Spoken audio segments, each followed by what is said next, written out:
God wants you to be holy. God wants you to be righteous. God wants your heart to be pure. God wants your dressing to be okay. Heaven still requires holiness. And without this, woman shall see the Lord. Very soon, the trumpet will sound, and the saints will be removed from this world. Holiness and righteousness is the visa to the kingdom of God. Your calling, your anointing, your title cannot give way for you to inherit the kingdom of God. Without holiness, no man shall see the Lord. Prepare in holiness, in sanctification, in purification, for the Lamb of God will come so soon. Join the overcomers group of Christ as you are going to listen to the message that will prepare you completely for the rapture. In this time around, there is no time to waste. Rapture is knocking at the door, at the heart of the earth. Join us as you listen to daily message that prepare you for the coming of the Lord Jesus. God wants you to be holy. God wants you to be righteous. He wants your heart to be pure, and He wants your dressing to be okay. Very soon, the trumpet will sound. How prepared are you? I don't want to disappoint you. Many has failed you in 2014.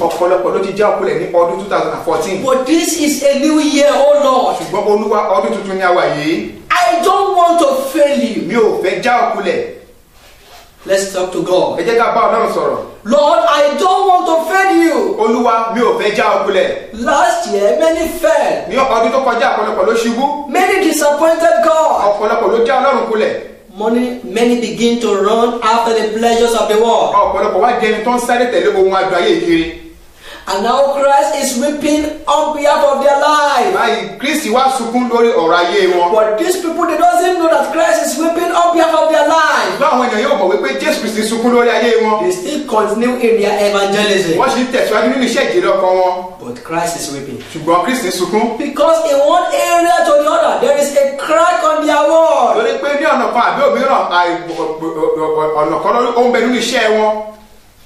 Lord, I don't want to fail you. Talk to God.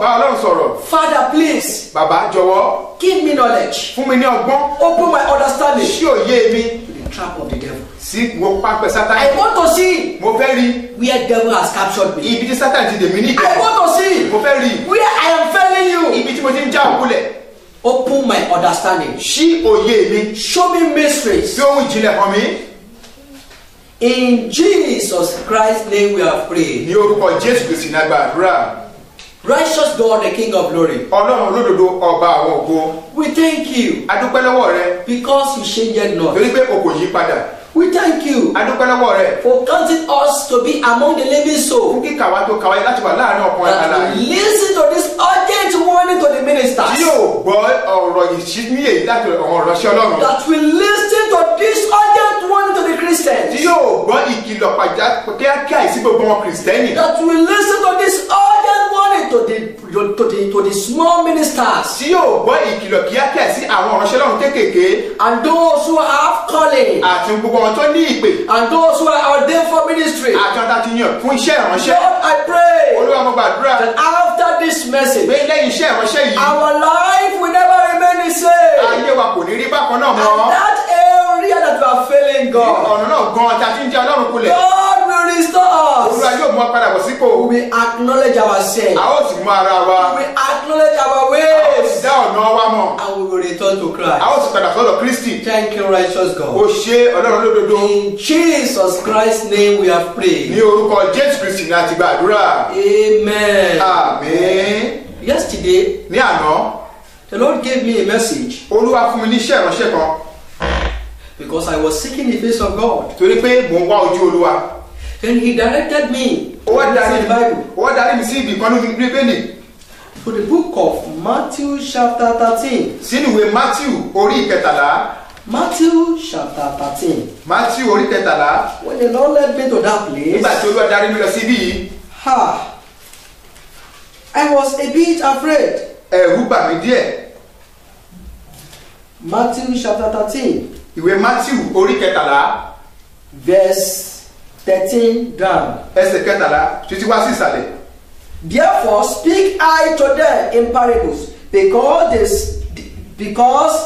they see not, and hearing they hear not, neither do they understand. Nítorí náà mo ṣe ń fi òwe bá wọn sọ̀rọ̀, nítorí ní rírí wọn kò rí, àti ní gbígbọ́ wọn kò sì gbọ́, bẹ́ẹ̀ ni kò yé wọn. And in them is fulfilled the prophecy of Isaiah, which says, by hearing you shall hear, and shall not understand, and seeing you shall see, and shall not perceive. Sí ara wọn ni ọ̀rọ̀ Isaiah wòlíì ti ṣẹ, tí ó wí pé ní gbígbọ́ ẹ̀yin yóò gbọ́, kì yóò sì yé yín, àti ní rírí ẹ̀yin yóò rí, ẹ̀yin kì yóò sì mòye. For these people heart is words gross, and their ears are dull with hearing, and their eyes they are closed, lest at any time they should see with their eyes, and hear with their ears, and should understand with their heart, and should be converted, and I should heal them. Nítorí tí àyà àwọn ènìyàn wọ̀nyí ṣẹbọ, etí wọn sì wúwo, ọ̀ràn ìgbọ́, ojú wọn ni wọ́n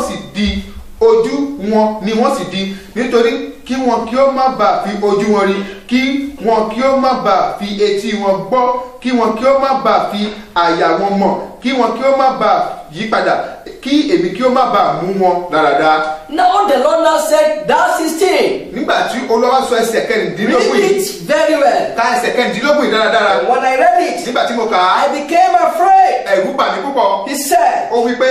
But blessed are your eyes for the see, and your ear for the hear. Ṣùgbọ́n ìbùkún ni fún ojú yín nítorí tí wọ́n rí, àti fún etí yín nítorí tí wọ́n gbọ́. Blessed are your eyes if you are watching me. Ìbùkún ni fún ojú rẹ tí o bá ń wò mí. Blessed are your ear if you are hearing me. Ìbùkún ni fún etí rẹ tí o bá ń gbọ́ mi. Because there are some people in hellfire right now. Lọ́pọ̀ ọ̀pọ̀lọpọ̀ ló ń bẹ lọ́wọ́ àpáàdé báyìí. In seeing they see not. Wọ́n ní rírí wọn kò ríran. In hearing they hear not. Ní gbígbọ́ wọn kò gbọ́. And now they are burning in hellfire. Báyìí wọ́n máa ń joró nínú ọ̀rọ̀ àpáàdé. And all the Lord gave me that message. Báyìí Olúwa fún mi ní iṣẹ́ ìránṣẹ́ yìí. And that is why we want to study today. Ìdí ni ta fẹ́ kọ́ ẹ̀kọ́ lónìí. The topic is approved by men but denied by God. Àkòrí náà ni pé àwọn tí ènìyàn ń gbóríyìn fún ṣùgbọ́n tí Ọlọ́run ti kọ̀ sílẹ̀. Approved by men but denied by God. Àwọn tí àwọn ènìyàn ń gbóríyìn fún ṣùgbọ́n tí Ọlọ́run ti kọ̀ sílẹ̀. We are in a time that people call everybody that go to church as a Christian. Àwa ní àkókò tí àwọn ènìyàn ń pé gbogbo ẹni tó lọ sí ilé ìjọsìn ní Kristẹni. When you go to church they call you a Christian. Tó bá lọ sí ilé ìjọsìn wọ́n á pọ̀ ní Kristẹni. And what you call yourself does not prove what God is calling you. Ohun tí o dẹ̀ ń pera rẹ̀ ìyẹn kọ́ ni pé Ọlọ́run pè ọ́. You may call yourself as a child of God. O lè pera ní ọmọ Ọlọ́run. You may call yourself as pure and holy servant of God. O lè pera ní ẹni tó mọ́ jùlọ gẹ́gẹ́ bí ìránṣẹ́ Ọlọ́run. Why God is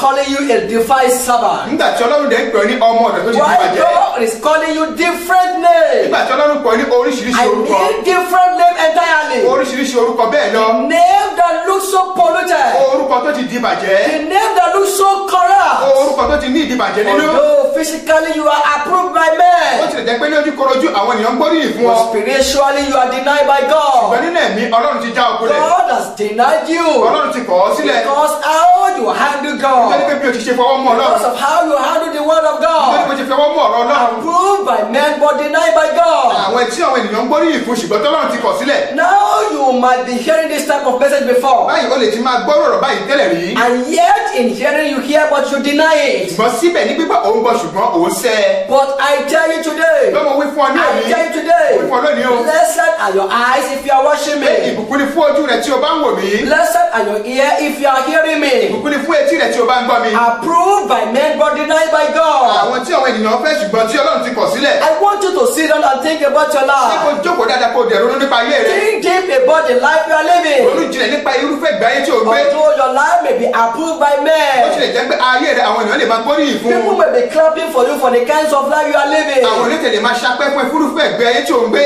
But oh, God also approve it. ṣùgbọ́n ṣé Ọlọ́run ó lọ́wọ́ sí eléyìí bí? Oh, God approve the way you are living. ǹjẹ́ Ọlọ́run lọ́wọ́ sí bí mo ṣe ń gbé ìgbé ayé rẹ? Oh, God approve the way you are dressing. ǹjẹ́ Ọlọ́run tẹ̀ ń gbóríyìn fún bó ti ṣe ń múra rẹ sí? Oh, God approve the way you are talking. ǹjẹ́ Ọlọ́run tẹ̀ ń gbóríyìn fún bó ti ṣe ń sọ̀rọ̀? This I want you to understand today. eléyìí ni mo fẹ́ kí o ní òye rẹ̀ You lónìí. may be approved by men but denied by God. àwọn ilé lè máa gbóríyìn fún ọ ṣùgbọ́n kí Ọlọ́run bó ti kọ̀ ọ́ sílẹ̀. Think deep about this today. ronú jinlẹ̀ dáadáa nípa olóyìn lónìí. People now believe that anybody that is going to church, àwọn ènìyàn tí wọ́n gbàgbé pé ẹ gbàgbọ́ wípé ẹnikẹ́ni tó bá lọ sí ilé ìjọsìn they are Christian. wọ́n jẹ́ kìrìsìtẹ́nì. Yes, they said they are Christian. bẹ́ẹ̀ ni wọ́n wípé kìrìsìtẹ́nì ni wọ́n. But the truth is, ṣùgbọ́n òtítọ́ ni pé many go to church because they count it as religion thing. ọ̀pọ̀ lọ ilé ìjọsìn ṣùgbọ́n nítorí pé wọ́n kà á sí gẹ́gẹ́ bí ohun ẹ̀sìn. They have turned Christianity, they call it a religion. wọ́n ti pe kìrìsìtẹ́nì ní gẹ́gẹ́ bí ohun ẹ̀sìn. They said it is very matter for me to go to church on Sunday. ó kàn rẹ̀ gbọ̀ fún mi kí lọ ilé ìjọsìn ní ọjọ́ ìsinmi. Today we have Monday a Bible study, tomorrow we have this one and that. ìròyìn alílẹ̀ kẹ́kọ̀ọ́ bíbélì ọ̀la àti bẹ́ẹ̀ bẹ́ẹ̀ lọ àti inú ìpàdé mìíràn bẹ́ẹ̀. No, they count it as religion. wọ́n kà á sí gẹ́gẹ́ bí ẹ̀sìn lásán. But they don't have relationship with God. ṣùgbọ́n wọn ò ní ìbáṣepọ̀ pẹ̀lú They Ọlọ́run. don't have relationship with wọn ò Christ. ní ìbáṣepọ̀ pẹ̀lú Kristi. They go to Christ, they speak good things about Jesus Christ. wọ́n lọ síbi gbogbo wọ́n sọ tó dáa nípasẹ̀ Kristi. I mean, they go to church. wọ́n lọ sí ilé ìjọsìn. In their praising, nínú orin yìí in wọn. their singing, nínú orin yìí they wọn. speak good things about wọ́n Christ. máa sọ tó dáa nípa Kristi. But they ṣùgbọ́n don't have relationship with Christ. wọn ò ní ìbáṣepọ̀ tó dánmọ́rán pẹ̀lú They Kristi. don't have relationship with Christ. wọn ò ní ìbáṣepọ̀ kankan pẹ̀lú Kristi. Truly they pray nítorí wọ́n in gbàdúrà the name of Jesus ní Christ. orúkọ Jésù Our Kristi. Father, in the name of Jesus. bàbá lórúkọ Jésù. Lord, do this, do Olúwa that. ṣe lè ṣe tọ̀ They wọ́n. run from one mountain to another. wọ́n lọ sí orí òkè kan lọ sí òkè mìíràn. Pray in the name of Jesus. wọ́n gbàdúrà ní orúkọ Jésù. And yet they don't have relationship with Him that they pray to. síbẹ̀síbẹ̀ wọn ò ní ìbáṣepọ̀ pẹ̀lú ẹni tí wọ́n gbàdúrà sí. Going to church does not make you a Christian. lílọ sí ilé ìjọsìn kò ṣe é ní kìrìsìtẹ́nì. But your genuine and real relationship with Christ is what make you a Christian. ṣùgbọ́n ìbáṣepọ̀ rẹ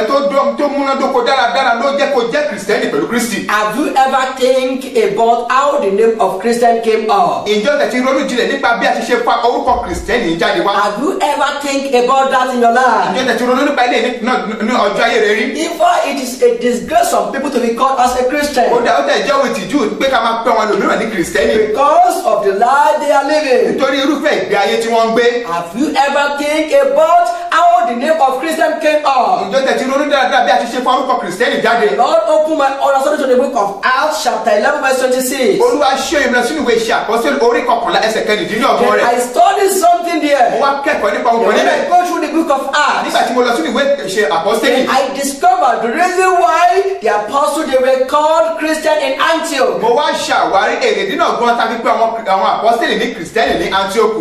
Now the apostles they were called Christian. báyìí àwọn àpọ́sítélì àpọ̀ ní kìrìsìtẹ́nì. If you notice, tó bá ṣàwárí. if you want to spell the spelling of Christian, tí o bá fẹ́ ṣe àpèjúwe kìrìsìtẹ́nì tó fẹ́ pè ní ẹnu. the first part of it is Christ. ipa àkọ́kọ́ bẹ̀ ni Kristi. Christ. Kristi. Now Christian. báyìí kìrìsìtẹ́nì. Christ. Kristi. The first spelling. ọ̀rọ̀ àkọ́kọ́ ibẹ̀.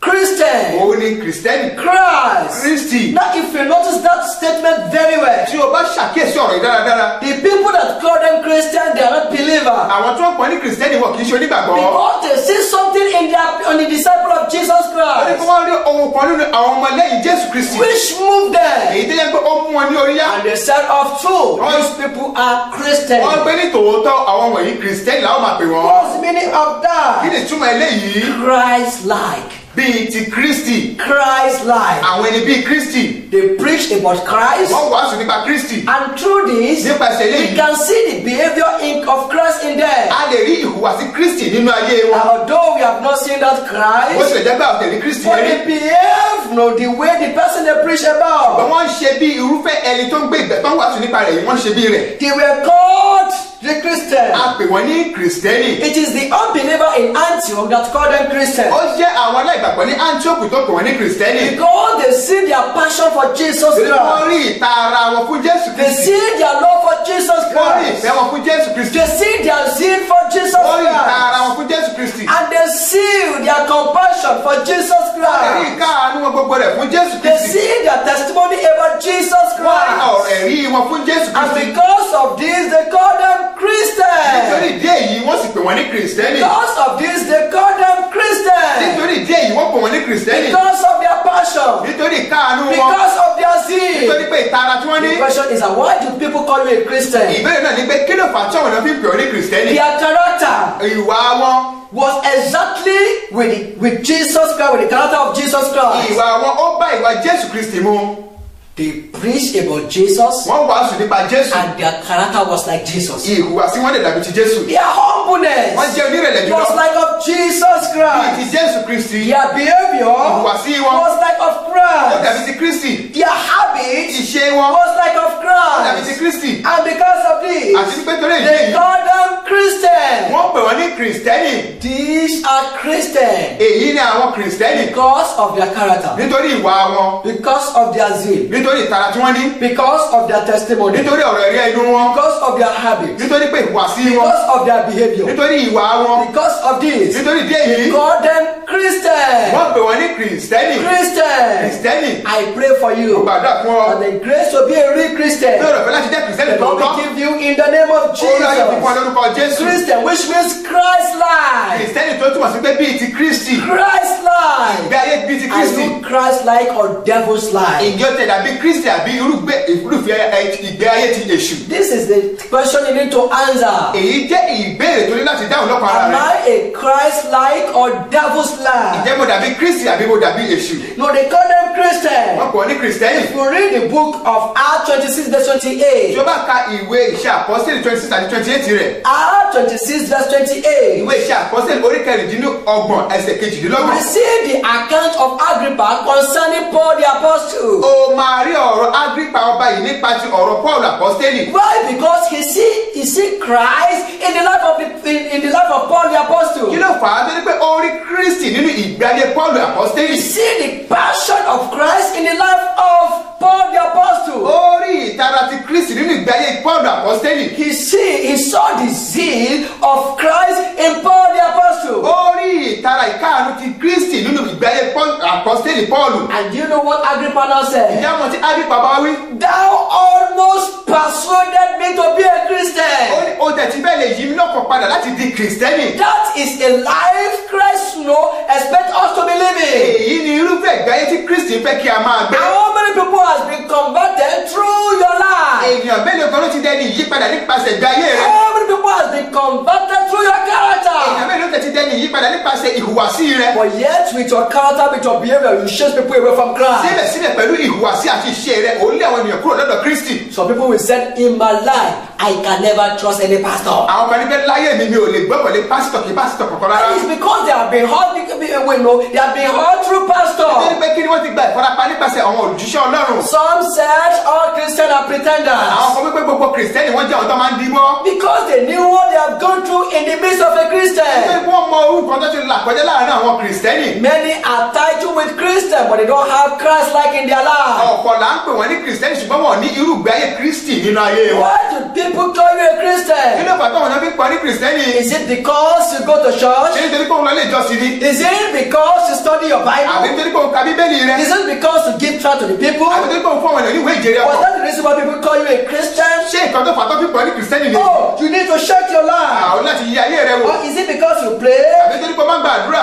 But the question is, how many people have been converted through your life? Ṣùgbọ́n ìbéèrè náà ni pé èèyàn mélòó ló ti dẹni yìí lọ́kàn padà nípasẹ̀ ìgbé ayé rẹ̀? Many have title of Christian, Ọ̀pọ̀lọpọ̀ ló ní ọ̀rọ̀ orúkọ Kristẹni ní ara. but they don't have relationship with Christ. ṣùgbọ́n wọn ò ní ìbáṣepọ̀ pẹ̀lú Kristi. In the book of 1 Peter chapter 4 verse 2. nínú ìwé Pétérù kínní orí kẹrin ẹsẹ̀ kejì rẹ̀. 1 Peter chapter 4 verse 2. Pétérù kínní orí kẹrin ẹsẹ̀ kejì. Let's open our Bible to that place. ẹ ká ṣí Bíbélì wa lọ síbẹ̀. 1 Peter Pétérù kínní chapter 4 verse 2. orí kẹrin ẹsẹ̀ kejì. Bible says bẹ́ẹ̀ni wípé that he no longer should live the rest of his life, of his time in the flesh, to the lust of men, but to the will of God. bẹ́ẹ̀ni wípé kí ẹ̀yin kí ó má ṣe fi ìgbà ayé yín ìyókù wà nínú ara mọ́ sí ìfẹ́kúfẹ̀ẹ́ ènìyàn bí kò ṣe sí ìfẹ́ Ọlọ́run. Lust of men, ìfẹ́kúfẹ̀ẹ́ ènìyàn. lust of the flesh. ìfẹ́kúfẹ̀ẹ́ ti ara. You are living according to the lust of the ó flesh. gbé nípa ìfẹ́kúfẹ̀ẹ́ ẹran ara rẹ. Where your flesh need you to go, you may go. ibi tí ẹran bá darí rẹ lọ níbẹ̀ ni o máa lọ. Don't live according to the will of God. ó gbé gẹ́gẹ́ bí ìfẹ́ ti Ọlọ́run. Who may be approved by men but denied by God. àwọn ẹni lè máa gbóríyìn fún ọ ṣùgbọ́n kí Ọlọ́run ti kọ̀ ọ́ sílẹ̀. Living in the will of God is what makes you to be recognized by God. gbígbé nínú ìfẹ́ Ọlọ́run òun ló máa jẹ́ kí Ọlọ́run kí ó dá ọ mọ̀. Living in the will of God is what makes God to approve you as his son or daughter. gbígbé nínú ọ̀nà Ọlọ́run òun ló máa jẹ́ kí Ọlọ́run gbóríyìn fún wípé o jẹ́ ọmọ titi rẹ̀. Not living according to the lust of the flesh. kì í ṣe pé kó máa gbé gẹ́gẹ́ bí ìfẹ́kúfẹ̀ẹ́ ti ẹran ara. Not living according to the sinful desire. kí kó máa gbé nípa ìfẹ́kúfẹ̀ẹ́ ìpòǹgbẹ ti ẹ̀ṣẹ̀ ọkọ rẹ. Polluted desire. ọkàn ìdíbàjẹ́ tó ti bàjẹ́. Poisonous desire. àwọn ìpòǹgbẹ tó ti bàjẹ́. Deadly desire. àwọn tó ní ìwà tó ní májèlé ní inú. No. Rárá. You say you call on the name of the Lord. ó wí pé òun ké pe orúkọ Olúwa. But you call on the name of the Lord out of a pure heart. ṣùgbọ́n ṣé òun pe orúkọ Olúwa láti inú ọkàn funfun jáde wá. Approved by men but denied by God. àwọn tí àwọn ènìyàn dámọ̀ tí wọ́n gbóríyìn fún ṣùgbọ́n tọ́lọ́run ti kọ̀ sílẹ̀. This is the time you need to study your life. èyí ni àkókò náà gan-an tó ní láti yẹ ìgbé ayé rẹ wò. Because pretender will never resort to anything than death and hell. torí pé ẹni tó ń díbọ́n kò ní rí àbáyọrí kankan yàtọ̀ sí ọ̀run àpáàdì. Pretending will resort to eternal separation from God. ẹnikẹ́ni tó ń díbọ́n yóò jẹ́rí sí ìyapa ayérayé láti ọ̀dọ̀ kúrò lọ́dọ̀ Ọlọ́run. Though you are still recognized by men. bó tilẹ̀ jẹ́ pé àwọn ènìyàn sì dá ọmọ dáradára. People call you this is a Christian. àwọn ènìyàn sì máa ń pè é pé kìrìsìtẹ́nì ní This eléyìí. is a minister of God. èyí ni ìránṣẹ́ Ọlọ́run. Oh, of true, this one is really from God. nítòótọ́ eléyìí Ọlọ́run ló lò ó. But ṣùgbọ́n Christ denied them. Kristi ó ti sẹ́ wọn, ó ti kọ̀ wọ́n sílẹ̀. We are in the time a wà ní àkókò náà. that if you attempt to please men, lórí pé tó bá fẹ́ láti tẹ́ àwọn ènìyàn lọ́rùn. then you have attempt to fail God. nígbà náà ló ti fẹ́ láti já Ọlọ́run kulẹ̀. Attempting to please men, fífẹ́ láti máa tẹ́ àwọn ènìyàn lọ́rùn. this will place you on a journey èyí máa mú ẹ lọ sí ojú ìrìn àjò kan. of disappointing ló God. máa mú kí o já Ọlọ́run kulẹ̀. When you want to please tó men, bá fẹ́ tẹ́ àwọn ènìyàn lọ́rùn. you will fail God. wàá já Ọlọ́run kulẹ̀. The spirit to please men ẹ̀mí láti tẹ́ àwọn ènìyàn lọ́rùn. and to fail God, àti gbé láti já Ọlọ́run it will kulẹ̀. never enter us in Jesus' kò ní name. wọnú wa lórúkọ Jésù. I said it will never enter us in Jesus' kò ní name. wọnú wa lórúkọ Jésù. And pleasing men àti pé títẹ́ ènìyàn lọ́rùn. is failing ó God. jẹ́ jíjá Ọlọ́run kulẹ̀. Not only God, kò ṣe Ọlọ́run nìkan. failure of entry into celestial city ìjákulẹ̀ láti wọnú ibùgbé ayérayé ìjọba Ọlọ́run. and failing your generation. àti pé o máa já ìran rẹ kulẹ̀. When you fail God, tó bá já Ọlọ́run kulẹ̀. you fail your generation. o já ìran rẹ kulẹ̀. If you fail God, o já Ọlọ́run kulẹ̀. you fail yourself from entry into the celestial city. o já ara rẹ kulẹ̀ láti máa wọ ìjọba Ọlọ́run. Approved by men but denied by God. àwọn tí àwọn ènìyàn dámọ̀ tán gbórí ìfún ṣùgbọ́n tọ́lọ́run ti kọ̀ wọ́n sílẹ̀. 1 Samuel chapter 13, Sámúẹ́lì kìíní orí kẹtàlá. verse 7 to 15. láti ẹsẹ̀ keje wá sí ìkẹẹ̀dógún. 1 Samuel 13, Sámúẹ́lì kìíní orí kẹtàlá. verse 7 to 15. ìkeje sí ìkẹẹ̀dógún. We are going to study the life of King Saul. o máa kọ́ nípa ìgbé ayé ọba Sọ́ọ̀lù. The King Saul, ọba Sọ́ọ̀lù. who listened to the multitude voice of people. ẹni tó tẹ́tí sílẹ̀ gbọ́ ohùn ọ̀gọ̀rọ̀ àwọn ènìyàn. He listened to the multitude voice of ó people. gbọ́ nípa ohùn àwọn ènìyàn. But ṣùgbọ́n he failed God. ó já Ọlọ́run kulẹ̀. Failed his generation. ó já ìran rẹ̀ pẹ̀lú kulẹ̀. kí Why? ló fà á? Because he listened to the multitude voice of people. torí pé ó tẹ́tí sílẹ̀ gbọ́ ohùn ọ̀gọ̀rọ̀ àwọn ènìyàn. People are clapping for him. àwọn ènìyàn ṣapẹ́ They fún un. approve him. wọ́n gbóríyìn fún un. But God denied him. ṣùgbọ́n Ọlọ́run ó sẹ́ ẹ. Look at the life of King Saul, ẹ wo ìgbáyé ọba Sọ́ọ̀lù, who was called the anointed one of ẹni God. tá a pè ní ẹni àmì òróró Ọlọ́run. Are you also called the anointed one of God? Ìjà pọ̀ náà lẹ́ni àmì òróró Ọlọ́run bí. Anointed servant of God. Ẹni àmì òróró ìránṣẹ́ Ọlọ́run. Are you a worker in the vineyards of the Lord? Ìjọ òṣìṣẹ́ nínú ọgbà àjàrà ti Ọlọ́run. Who approve you Ìjẹ́ àwọn ènìyàn tẹ̀ ń gbóríyìn as fún ọ. a real man of Ìjẹ́ pẹ̀lú God? Ọlọ́run tòótọ́. Think about this today. Ronú nípa ilé lónìí. Men approve you indeed, Àwọn ènìyàn wọ́n gbóríyìn fún ẹni tòótọ́. but did God approve you? Ṣùgbọ́n ṣé Ọlọ́run gbóríyìn fún ọ? What is God saying about you? Kí ni Ọlọ́run ń wí nípa rẹ? Why? Kí ló àkọ́kọ́? Why? Kí ló fà á? What is God saying about you now? Kí ni Ọlọ́run sọ nípa rẹ báyìí? Learn from the life of King Saul. Kọ́ nínú ìgbẹ́yẹ ọba Sọ́ọ̀lù. King Saul was anointed. Ọba Sọ́ọ̀lù akàmìróyìn Was wọn. called my choosing one, A pè ní ẹni yíyàn mi. my anointed one. Ẹni ìfàmì òróyàn mi. But along the way, Ṣùgbọ́n lójú ọ̀nà rẹ̀, when he began to place men, nígbà tó bẹ̀rẹ̀ sí ní tẹ́ àwọn ènìyàn he lọ́rùn. said, Samuel is coming. Samuel dẹ́ ń bọ̀ wá. Where is Samuel? When is Samuel is coming? Nígbà ni Samuel tó wí pọ̀ Can't you see the Philistine around Ṣé us? ọ̀rọ̀ Fílísì tọrọ gbàyí ká ni?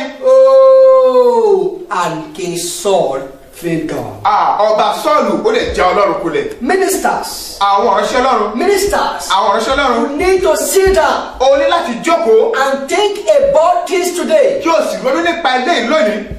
Truly, people clap for me. Nítòótọ́ àwọn ènìyàn máa ń pàtó fún mi. Truly, people are saying good thing about me. Nítòótọ́ àwọn ènìyàn sọ tó dá nípa mi. Am I approved by God? Ǹjẹ́ Ọlọ́run tẹ̀ wá dá mi mọ̀ bí? We want to consider 3 points A fẹ́ yẹ kókó mẹ́ta kan wò under this message. ní abẹ́ iṣẹ́ ìránṣẹ́ yìí. Number 1 point: Àkọ́kọ́ wípé ministers that are approved by men but denied by God. àwọn ìránṣẹ́ Ọlọ́run tí àwọn ènìyàn gbóríyìn fún ṣùgbọ́n tí Ọlọ́run ti kọ̀ sílẹ̀. Ministers that are approved by men but denied by God. Àwọn ìránṣẹ́ Ọlọ́run tí àwọn ènìyàn gbóríyìn fún ṣùgbọ́n tí Ọlọ́run ti kọ̀ sílẹ̀. Are you one of these? Ǹjẹ́ wà lára wọn bí? Check your life, Ya ayé rẹ wò. because after this message you will know if you are one of them or not. Torí pé lẹ́yìn iṣẹ́ ìránṣẹ́ ìwọ wà, ó máa mọ̀ bóyá ó wà láàrin wọn àbí bẹ́ẹ̀ kọ́. If you are a young evangelist, Tó bá jẹ́ ajíhìnrere, if you are just starting your pé ministry, pé o ẹ̀ṣẹ̀ bẹ̀rẹ̀ iṣẹ́ ìránṣẹ́ rẹ ni. this is a message you need to hear. Èyí jẹ́ iṣẹ́ ìránṣẹ́ tó ní láti gbọ́. If you are a great man of Tó bá God, jẹ́ ìránṣẹ́ Ọlọ́run ńlá, popular man of ó God, jẹ́ tí ìlú mọ̀ọ́ká. this is a message you need to sit down and listen. Èyí jẹ́ iṣẹ́ ìránṣẹ́ tó ní láti jókòó kó sì tẹ́tí sílẹ̀ gbọ́. Second point: Kókó ẹlẹ́ẹ̀kejì. ministry that are approved by men but denied by God. Àwọn iṣẹ́ ìránṣẹ́ tí àwọn ènìyàn gbóríyìn fún ṣùgbọ́n tí Ọlọ́run ti kọ̀ sílẹ̀. Ministry that are approved by men but denied by God. Àwọn iṣẹ́ ìránṣẹ́ tí àwọn ènìyàn gbóríyìn fún ṣùgbọ́n tí Ọlọ́run ti kọ̀ sílẹ̀. The third point: Kókó ìkẹta. the pending voice of wrath awaiting ministers Ohun ìbínú ó ń dúró de gbogbo àwọn ìránṣẹ́. whose name are not found written in the book of life. Tí orúkọ wọn kò sí nínú ìwé yìí. The pending voice of wrath Ohun ìbínú awaiting ministers. ó ń dúró de àwọn ìránṣẹ́ náà. Don't draw the- Tó ń dúró de àwọn ìránṣẹ́. whose name are not found written in the book of Tí life. a kò rí orúkọ wọn nínú ìwé yìí. First point: Kókó àkọ́kọ́. ministers that are approved by men but denied by God. Àwọn ìránṣẹ́ Ọlọ́run tí àwọn ènìyàn gbóríyìn fún ṣùgbọ́n tí Ọlọ́run ti kọ̀ sílẹ̀. Second point: Kókó kejì. ministry that are approved by men but denied by God. Àwọn iṣẹ́ ìránṣẹ́ tí àwọn ènìyàn gbóríyìn fún ṣùgbọ́n tí Ọlọ́run ti kọ̀ sílẹ̀. Third point: Kókó ìkẹta. the pending voice of wrath Ohun ìbínú awaiting ministers tó ń dúró de àwọn ìránṣẹ́. whose name are not found written in the book of Tí life. orúkọ wọn kò hàn nínú ìwé yìí. Now we go to the first point. Báyìí a lọ sí kókó àkọ́kọ́. Now, in this time we are, Báyìí ní àkókò tí a wà yìí. we have several types of ministers. A ní oríṣiríṣi àwọn ìránṣẹ́. Many of these, Ọ̀pọ̀lọpọ̀ àwọn wọ̀nyí. you know, they are ministers in many places. Wọ́n jẹ́ ìránṣẹ́ náà níbi gbogbo. Even you will see kiosks that was built as church. Kódà wá tẹ̀rí ṣọ́ọ̀bù kékeré tá a pè gẹ́gẹ́ bí ilé ìjọsìn. You will see kitchen, they are using kitchen for church. Wá tẹ̀rí ibi tó ti ń lo ilé ìdáná oúnjẹ fún ilé ìjọsìn. Using parlor for church. Wọ́n á máa lo pálọ̀ wọn fún ṣọ́ọ̀ṣì. Using their compound for church. Wọ́n á máa lo ọgbà wọn fún ilé ìjọsìn. This is very common in Africa. Èyí máa ń wáyé ní ilẹ̀ aláwọ̀ dúdú. But now I want you to consider this type of ministers. Ṣùgbọ́n mo fẹ́ kó yẹ irúfẹ́ àwọn ìránṣẹ́ Ọlọ́run wọ̀nyí wò. If you are one of the ministers that are approved by men but denied by God. Tí o bá wà lára àwọn ìránṣẹ́ Ọlọ́run tí àwọn ènìyàn gbóríyìn fún ṣùgbọ́n tí Ọlọ́run ti kọ̀ ọ́ sílẹ̀. Number one type of minister that we have, Ìránṣẹ́ Ọlọ́run àkọ́kọ́ èyí tí a ní. they are the minister Àwọn náà ni ìránṣẹ́ náà. are not ordained by God. Tí Ọlọ́run kò yàn wọ́n. One, àkọ́kọ́. Not ordained by God. Àwọn tí Ọlọ́run ò yàn. The Lord really called them. Ọlọ́run pè wọ́n tòótọ́. Because all of us are called. Torí pé gbogbo wa ni a pè. The Bible says, "Go ye out into the world and preach the gospel to every nation." Bíbélì wípé ẹ lọ sí orílẹ̀-èdè gbogbo kẹ́sì máa wàásù ìrere fún gbogbo ẹ̀dá. But the same Bible says, ṣùgbọ́n Bíbélì kan náà tún wá wípé many are called, ọ̀pọ̀ ni a pè.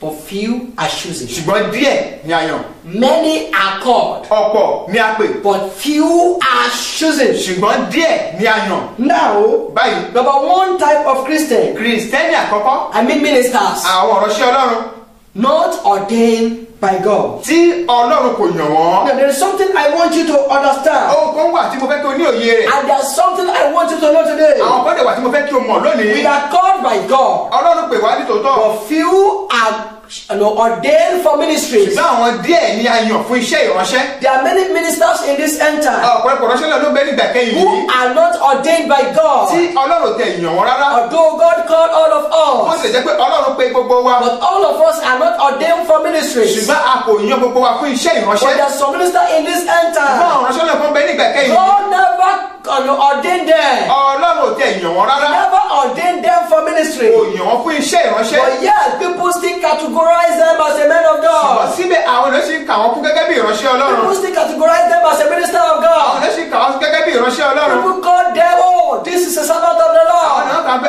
èyí ni ìránṣẹ́ Ọlọ́run ni. This is the real servant of Èyí God. ni ìránṣẹ́ Ọlọ́run tòótọ́.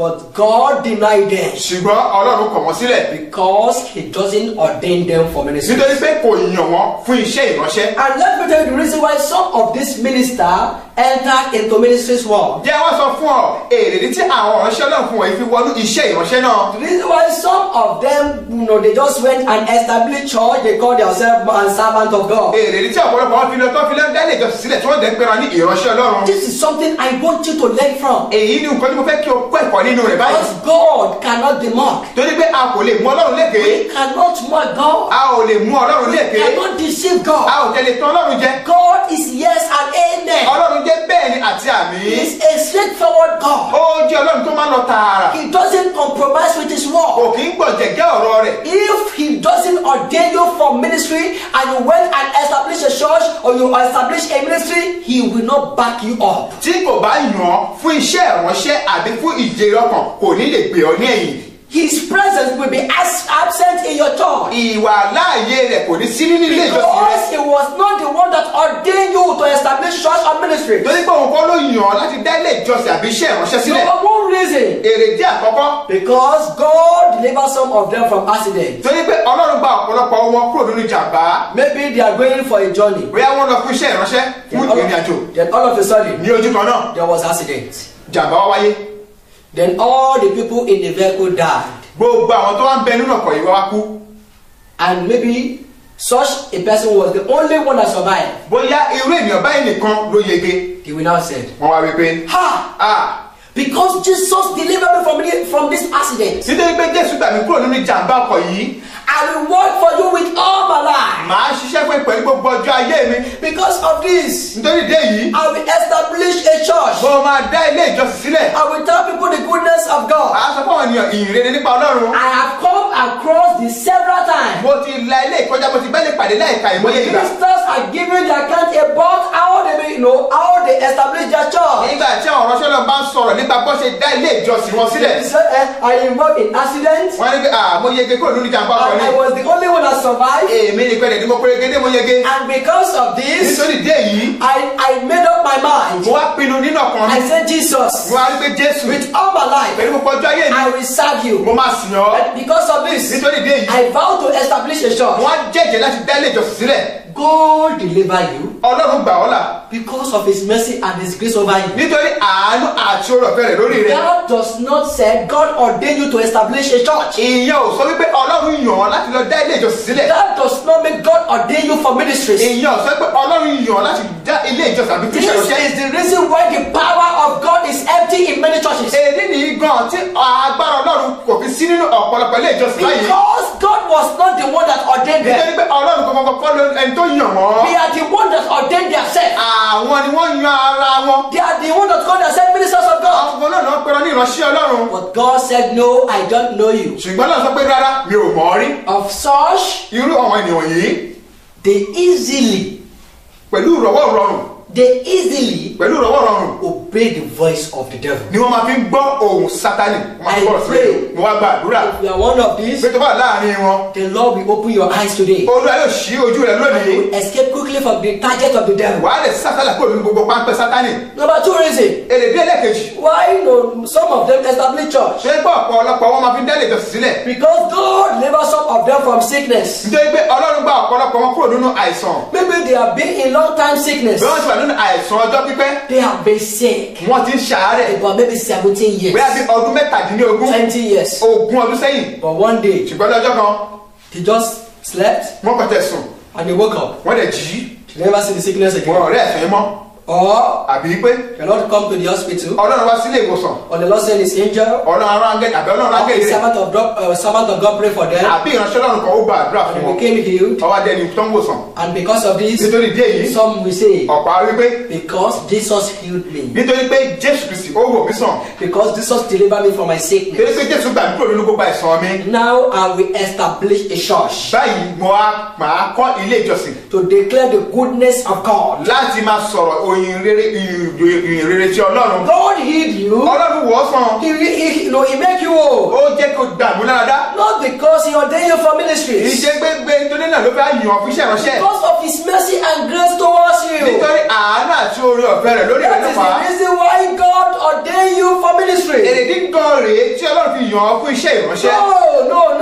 No, that's not that. Rárá èrèdí kọ́. But the truth is. Ṣùgbọ́n òtítọ́ ni pé. God healed you. Ọlọ́run wò ọ́ sàn. Because of his mercy. Nítorí àánú rẹ̀. That does not mean God has ordained you to establish a church. Èyí ò wá túmọ̀ sí pé Ọlọ́run ti yàn ọ́ fún iṣẹ́ ìránṣẹ́. Number 3 reason. Èrèdí ẹlẹ́kẹta. Because some of them was the only one that survived in their family. Nítorí pé ọ̀pọ̀lọpọ̀ wọn jẹ́ ẹnìkan tó péré tẹ́ pé òun ló ní àlàjá nínú ìdílé wọn. Maybe in their family. Bí a nínú ìdílé wọn.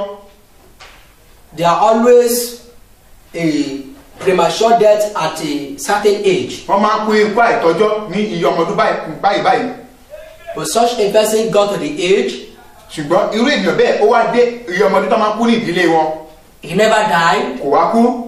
Some will say. Ọ̀pá wípé. Because Jesus preserved my life. Torí pé Jésù ó dá ẹ̀mí mi sí. I will go and establish a church. Màá lọ kọ́ ilé ìjọsìn sílẹ̀. To declare the goodness of God. Láti máa sọ ìyìn rere nípa Ọlọ́run. When the Lord healed those blind man in the Bible. Nígbà tí Olúwa wo àwọn afọ́jú ni sàn nínú Bíbélì. Some of them said, Lord, let me follow you. Ọ̀pọ̀ wọn wípé Olúwa jẹ́ kí n tẹ̀lé ọ. I mean, I want you to study your Bible very well. Mo fẹ́ kó kọ́ Bíbélì rẹ dáradára.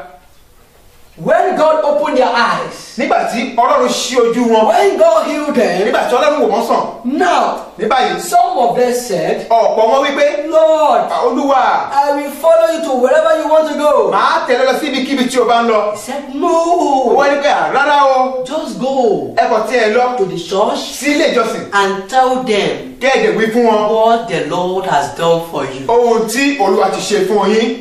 Some of them. Ọ̀pọ̀ wọn. Jesus said follow me. Jésù gbé tẹ̀lé mi. Some of them. Ọ̀pọ̀ wọn. The Lord said go and tell the people what God has done for you. Olórí pé lọ kí ló sọ fún àwọn ènìyàn nípa ohun tí Ọlọ́run ti ṣe fún yín. The Lord said go and establish temple. Kò sọ wípé ẹ lọ kọ́ tẹ́ḿpìlì sílẹ̀. Go and build a church. Ẹ lọ kọ́ ilé ìjọsìn sílẹ̀.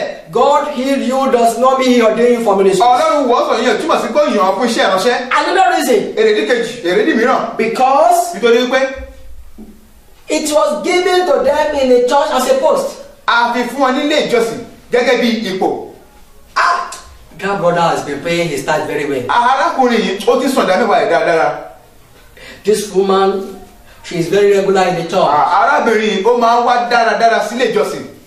Let us appoint her as a pastor. Ẹ jẹ́ ká yàn án gẹ́gẹ́ bí ìránṣẹ́ Ọlọ́run. And they ordain you to as a pastor. Wọ́n lè yàn ọkọ pẹ̀lú gẹ́gẹ́ bí pásítọ̀. Why you are not called, but you are not ordained by God. Nígbà tí Ọlọ́run ò dẹ̀ yàn ọ́. And because of this, nítorí ìdí èyí along the way, ní ojú ọ̀nà devil will give you false dream. èṣù á fún ọ ní àlá tó ti ní ìdìbàjẹ́. I see myself in the dream ó dára mi nínú àlá that I establish a church. pé mo kọ́ ilé ìjọsìn. Then you leave that ministries, wàá fi iṣẹ́ ìránṣẹ́ sílẹ̀. go and build your own church. wàá lọ kọ́ ṣọ́ọ̀ṣì títì rẹ. Let me tell you the truth tí a sọ òtítọ́ fún ọ and the facts. àti òtítọ́. Think about this, ronú nípa eléyìí. because whosoever that God never ordained for ministries, torí pé ẹnikẹ́ni tí ọlọ́run bá yàn fún iṣẹ́ ìránṣẹ́. I'm telling you, mo wí fún ọ. such a person pé irú ènìyàn bẹ́ẹ̀ will surely disappoint God. kò sí bó ti kí orí ó máa já lọ́rùn kulẹ̀. Such a person irú ènìyàn bẹ́ẹ̀ will surely fail God, ó máa já lọ́rùn kulẹ̀. because the grace and the power will not be sufficient. torí pé oore ọ̀fẹ́ àti agbára ni kò ní jẹ́ tító. Yes, it will not be sufficient, bẹ́ẹ̀ ni kò ní lè tó. because you are not ordained torí by pé God. ọlọ́run fúnra rẹ̀ kò yàn ọ́. Some said, I see myself carrying megaphone in the dream. àwọn kan gbé mo rí ara mi tí mo gbé gbohùngbohùn nínú àlá. Then I was preaching in the market. mo wá wàásù nínú ọjà.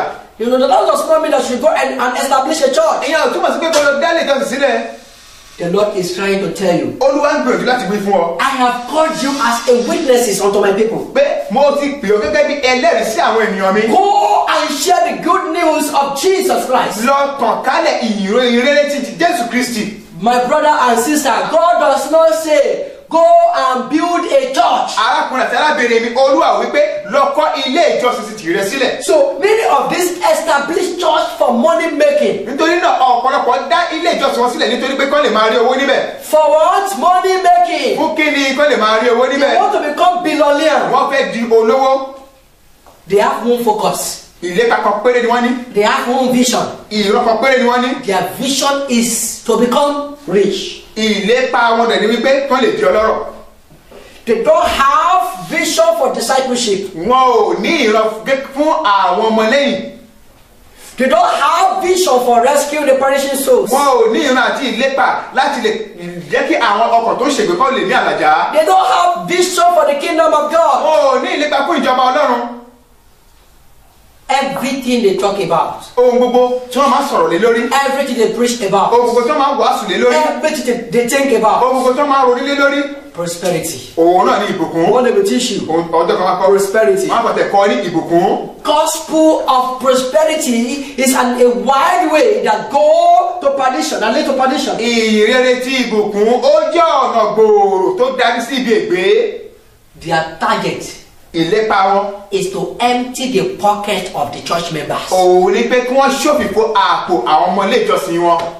They want to empty their accounts. wọ́n fẹ́ jẹ́ kí ilé ìfowópamọ́ wọn kó ṣòfò. To become rich láti lè di ọlọ́rọ̀. through the riches of the church members. nípasẹ̀ ọrọ̀ àwọn ọmọ ilé ìjọsìn wọn.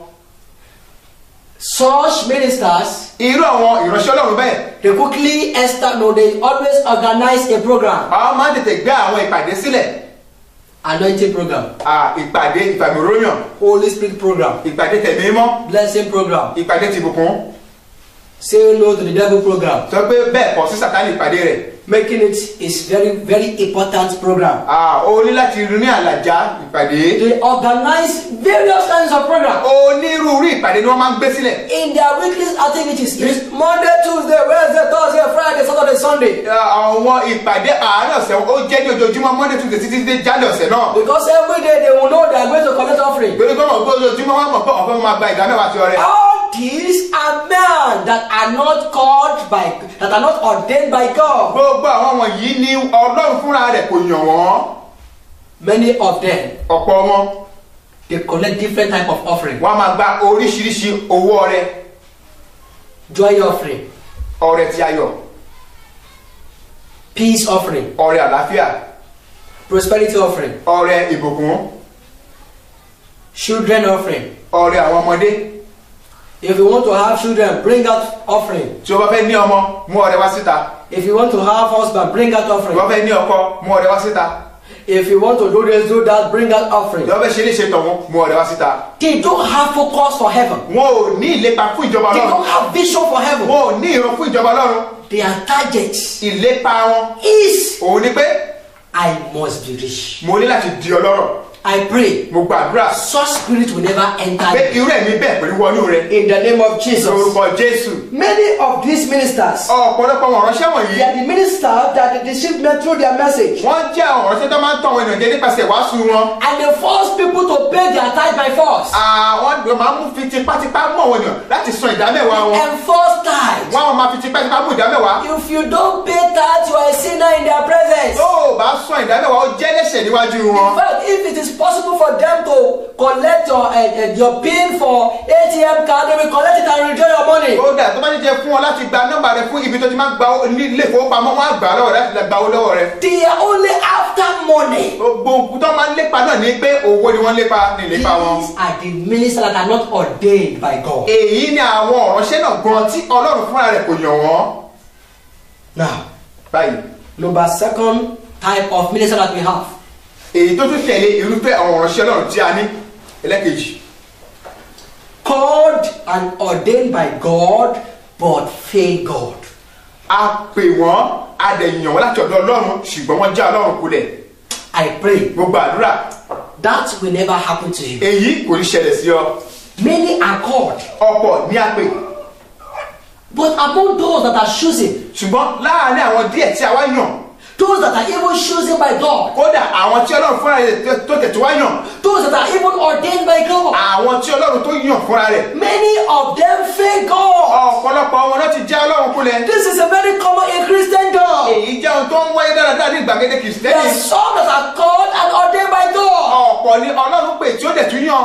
They started very well. wọ́n bẹ̀rẹ̀ dáradára. They praised the truth from the beginning. wọ́n wàásù òtítọ́ láti ìbẹ̀rẹ̀ dé In parí. the beginning of their life, they stand on ní holiness.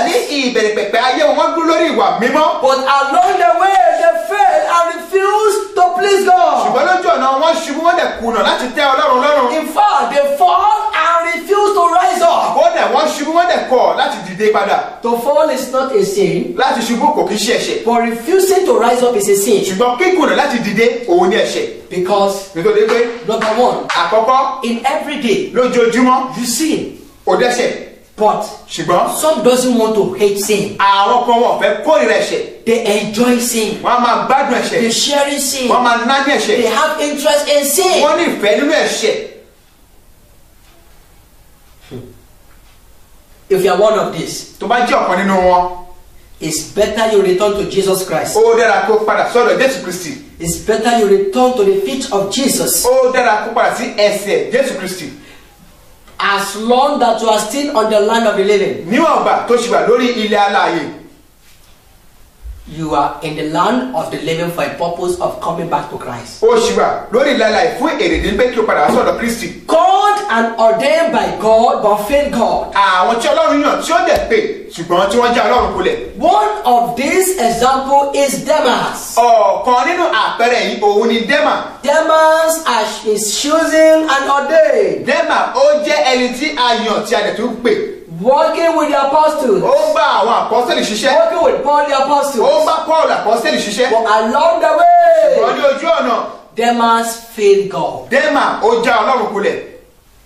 In the book of 2 Timothy chapter 4 verse 10, nínú ìwé Tímótíù kejì orí kẹrin ẹsẹ̀ kẹwàá. the Bible tells us that Demas has forsaken me, bíbélì mi fún wa wípé Dẹ́mà ó ti kọ̀ mí sílẹ̀. and he has been after the pleasures of the world. ó dẹ̀ ti tẹ̀lé ìfẹ́kúfẹ̀ẹ́ ti ayé lọ. Demas was ordained. Dẹ́mà a yàn án. Demas was chosen. Dẹ́mà ó jẹ́ ẹni tí a pè. Along the way, ṣùgbọ́n lójú ọ̀nà he failed God. ó já Ọlọ́run kulẹ̀. In the Bible, nínú bíbélì the apostle, they first spoke good about Demas, àwọn àpọ́sítélì wọ́n kọ́kọ́ sọ dáradára nípa Dẹ́mà. because that time he was still fulfilling the will of God. torí pé ní àkókò yẹn ó sì mú ìfẹ́ Ọlọ́run ṣẹ. But along the way, he failed God. ṣùgbọ́n ní ojú ọ̀nà ó já Ọlọ́run kulẹ̀. You will never fail ó God. ní já Ọlọ́run You kulẹ̀. will never fail ó God. ní já Ọlọ́run kulẹ̀. In the name of Jesus. lórúkọ Jésù. Demas failed God because he was still having interest in the world. Dẹ́mà ó já Ọlọ́run kulẹ̀ nítorí pé kí ni ó sì ní ìfẹ́kúfẹ̀ẹ́ nínú ayé. If anybody asks you what is the reason why Demas, turned away from the Lord, it's because he still have interest in the world. bí ẹnikẹ́ni bá bí ọ lè rò wípé kí nìdí tí Dẹ́mà ó fi padà sínú ayé nítorí pé kí ni ó sì ní adùn nínú ayé. Demas was blindfolded by the prince of this world, and the prince of this world overtook him. Dema ó di ẹni tí a fọ́ lójú nípasẹ̀ ọkùnrin aládé ayé yìí ó dẹ̀ gbà ó dẹ̀ jí gbé lọ. Demas lost the vision for the kingdom of God. Dema ó pàdánù ìran ìlépa rẹ̀ fún ìjọba Ọlọ́run. Another example. Àpẹẹrẹ mìíràn. Judas Iscariot. Òun ni Judas Iscariot. The Bible tells us. Bíbélì wí fún wa. And he ordained and chose 12. Pé a pè é bẹ́ẹ̀ ni a dẹ̀ tún yàn lára àwọn 12. But one of them shall betray him. Ṣùgbọ́n ọ̀kan nínú wọn yóò ṣẹ̀. Judas Iscariot was ordained by Jesus Christ. Judas Iscariot a yàn látọ̀dọ̀ Jésù Kristi. But along the way. Ṣùgbọ́n ní ojú ọ̀nà. He failed God. Ó já Ọlọ́run kulẹ̀.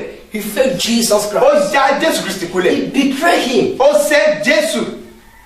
Because of money. Nítorí owó. That will never be your portion. Eléyìí ò ní jẹ́ ìpín rẹ. In the name of Jesus. Lórúkọ Jésù. Another example. Àpẹẹrẹ mìíràn. Is the 17 disciples of Christ. Òun ni àwọn 70 ọmọlẹ́yìn Jésù. 17 disciples of Christ. 70 ọmọlẹ́yìn Jésù. In the book of Luke. Nínú ìwé Lúùkù. Chapter 1. Orí kìíní. Let's read that please. Ẹ jẹ́ ká ka ibẹ̀. Luke chapter 10 verse 1. Lúùkù orí 10 ẹsẹ̀ kìíní. Luke 10 verse 1. Lúùkù orí 10 ẹsẹ̀ kìíní rẹ̀. Now there is something that I want us to learn from that place. Ohun kan wà tí mo fẹ́ kí a kọ́ níbẹ̀. And after these things, the Lord appointed other 17 also, and sent them two and two before his face into every city and place whither he himself would come. Lẹ́yìn nǹkan wọ̀nyí, Olúwa sì yan 70 ọmọ ẹ̀yìn mìíràn pẹ̀lú, ó sì rán wọn ní méjì lọ ṣáájú rẹ̀ sí gbogbo ìlú àti ibi tí òun tìkára rẹ̀ yóò gbé lọ. And let's read verse 17. Ẹ ká ka ẹsẹ̀ 17. And the 17 returned again with joy. 17 returned again with joy, saying, Lord, even the devils are subject unto us through thy name. Àwọn àádọ́rin náà sì fi ayọ̀ padà wípé Olúwa, àwọn ẹ̀mí èṣù tilẹ̀ forí balẹ̀ fún wa ní orúkọ rẹ̀. And he said unto them, Ó wá wí fún wọn. I beheld Satan as lightning fall from heaven. Pé èmi rí Sátánì ṣubú bí mọ̀nàmọ́ná láti ọ̀run. The type of minister we are talking about. Irúfẹ́ àwọn ìránṣẹ́ tí a sọ nípa wọn. They have once defeated the devil. Wọ́n ti borí Sátánì rí ní ìgbà kan rí. They have once preached the gospel of holiness. Wọ́n ti wàásù ìhìn rere ti ìwà mímọ́ rí. In their beginning, ní ìbẹ̀rẹ̀ pẹ̀pẹ̀ wọn, through their ministration, nípasẹ̀ iṣẹ́ ìránṣẹ́ wọn, devil will be crying. Sátánì á sì máa sunkún. And Satan will fall as a lightning from heaven. Sátánì á dẹ̀ ṣubú gẹ́gẹ́ bí mọ̀nàmọ́ná láti ọ̀run wá.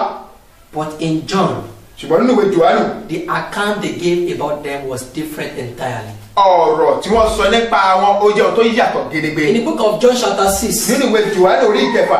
John chapter 6. Jòhánù orí 6. We want to read verse 66. A máa ka ẹsẹ̀ 14. John chapter 6. Jòhánù orí 6. Verse 66. Ẹsẹ̀ 14. From that time, many of his disciples went back and walked no more with him. Nítorí èyí, ọ̀pọ̀ àwọn ọmọ ẹ̀yìn rẹ̀ padà sẹ́yìn, wọn kò sì bá a rìn mọ́. Then said Jesus unto the 12, will you also go away? Nítorí náà, Jésù wí fún àwọn 12 pé ẹ̀yin pẹ̀lú fẹ́ lọ bí. Out of 70. Láàárín àwọn 70. I mean, out of 70. Láàárín àwọn 70. It remained 12. Ó kù èèyàn 12 péré. Just 12. Èèyàn 12 péré. Why? Kí ló fà á? Because they look at the journey of heaven as a very hard journey. Nítorí pé wọ́n wo ìrìn àjò lọ sí ìjọba Ọlọ́run gẹ́gẹ́ bí ìrìn àjò tí ó ní agbára tí ó le. Some of them say, this is the who can bear this. Ọ̀pọ̀lọpọ̀ wípé èyí jẹ́ nǹkan tó ṣòro láti gbọ́, ta ló lè faradà? The Lord said, throw away your earring, throw away your attachment. We said, oh, who can bear this? Olúwa wípé yọ òrùka etí rẹ kúrò, irun tó fi ń kún irun orí ọ̀yẹ̀wúyẹ̀wò orí rẹ yọ kúrò wá pé tí a ló lè fara da eléyìí. Who can bear this? Ta ló lè fara da? Jesus, I'm sorry. Jésù má bínú o. I will give you money. Mo máa fún ẹ ní owó. I will pay my tithe. Màá sàn dábẹ́ wá mi. But my earrings, Ṣùgbọ́n òrùka etí mi yìí. I cannot throw it away. Èmi ò lè yọ jù My kúrò. attachment, Irun tí mo fi kún irun orí mi. I cannot remove Mi it. ò lè yọ kúrò. My trousers as women, Èmi tí mo jẹ́ òbí tí mo wọ ṣòkòtò. I cannot burn my trousers. Mi ò lè sú ṣòkòtò mi. Called by God, ordained by God, but fear God. Àwọn tí Ọlọ́run yàn tí ó pè ṣùgbọ́n tí wọ́n já Ọlọ́run kulẹ̀. Another one, Òmíràn learn from this life of the 70. kọ́ nínú ìgbé ayé àwọn àádọ́rin yìí. When the Lord was first feeding them with meat, Nígbà tí Olúwa kọ́kọ́ ń bọ̀ pẹ̀lú wàrà, they enjoyed it. wọ́n gbádùn rẹ̀. They were there when the Lord fed the 5,000. Wọ́n wà níbẹ̀ nígbà tí Olúwa bọ́ 5,000. But Ṣùgbọ́n when the Lord began to feed them with meat, nígbà tí Olúwa bẹ̀rẹ̀ sí máa bọ́ pẹ̀lú ẹran, many of them failed Christ, ọ̀pọ̀ wọ́n já Kristi kulẹ̀. turned away from Christ, Wọ́n yí padà kúrò lẹ́yìn Jésù. and they go back to the world. Wọ́n dẹ̀ padà lọ sínú ayé. That will never be your portion in the name of Jesus. Èyí ò ní jẹ́ ìpín rẹ̀ lórúkọ Jésù. Men that are called by God, Àwọn ọ̀pọ̀lọpọ̀ tí Olúwa pè, even ordained by God, kódà tí Olúwa tẹ̀tún yàn. many of them has failed God Ọ̀pọ̀lọpọ̀ wọn ló ti já Ọlọ́run kulẹ̀. because of sin and disobedience. Nítorí ẹ̀ṣẹ̀ àti ìwà ìgbọ́ràn. Although some of them doesn't know that they have failed God, Bó tilẹ̀ jẹ́ wípé ọ̀pọ̀lọpọ̀ wọn mọ̀ fún ọdún ti já Ọlọ́run kulẹ̀. because they are still approved by men. Nítorí pé àwọn ènìyàn yóò ṣì ń gbóríyìn fún wọn. People who see call them, oh, the anointed one of God. Àwọn ènìyàn sì gbọ́ pé èyí ní ẹni àmọ̀ró ìránṣẹ́ Ọlọ́run ni. But Ṣùgbọ́n what is the reason why these people failed? kí ni èrèdí náà gan tí àwọn ènìyàn yìí wọ́n fi ń dẹni ìjákulẹ̀? Number one, Èrèdí àkọ́kọ́, because they got married to a wrong partner. nítorí pé wọ́n ṣi aya wọn fẹ́.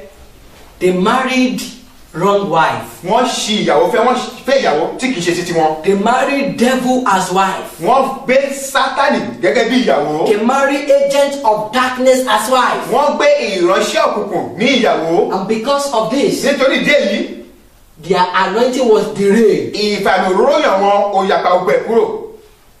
Their passion was dried. Ìtara wọn ó gbẹ.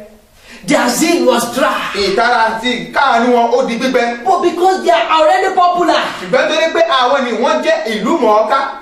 and they don't want people to see their shame. Wọn ò lè fẹ́ jẹ́ kó nǹkan ìkójẹ́ títí fún wọn. They don't want people to mock them. Wọn ò fẹ́ kí àwọn ènìyàn kó fún ṣe lẹ́yà. And say power is no longer flowing in his ministry. Wípé agbára ọ̀tẹ̀ tún máa ṣàn nínú iṣẹ́ ìránṣẹ́ wọn mọ́.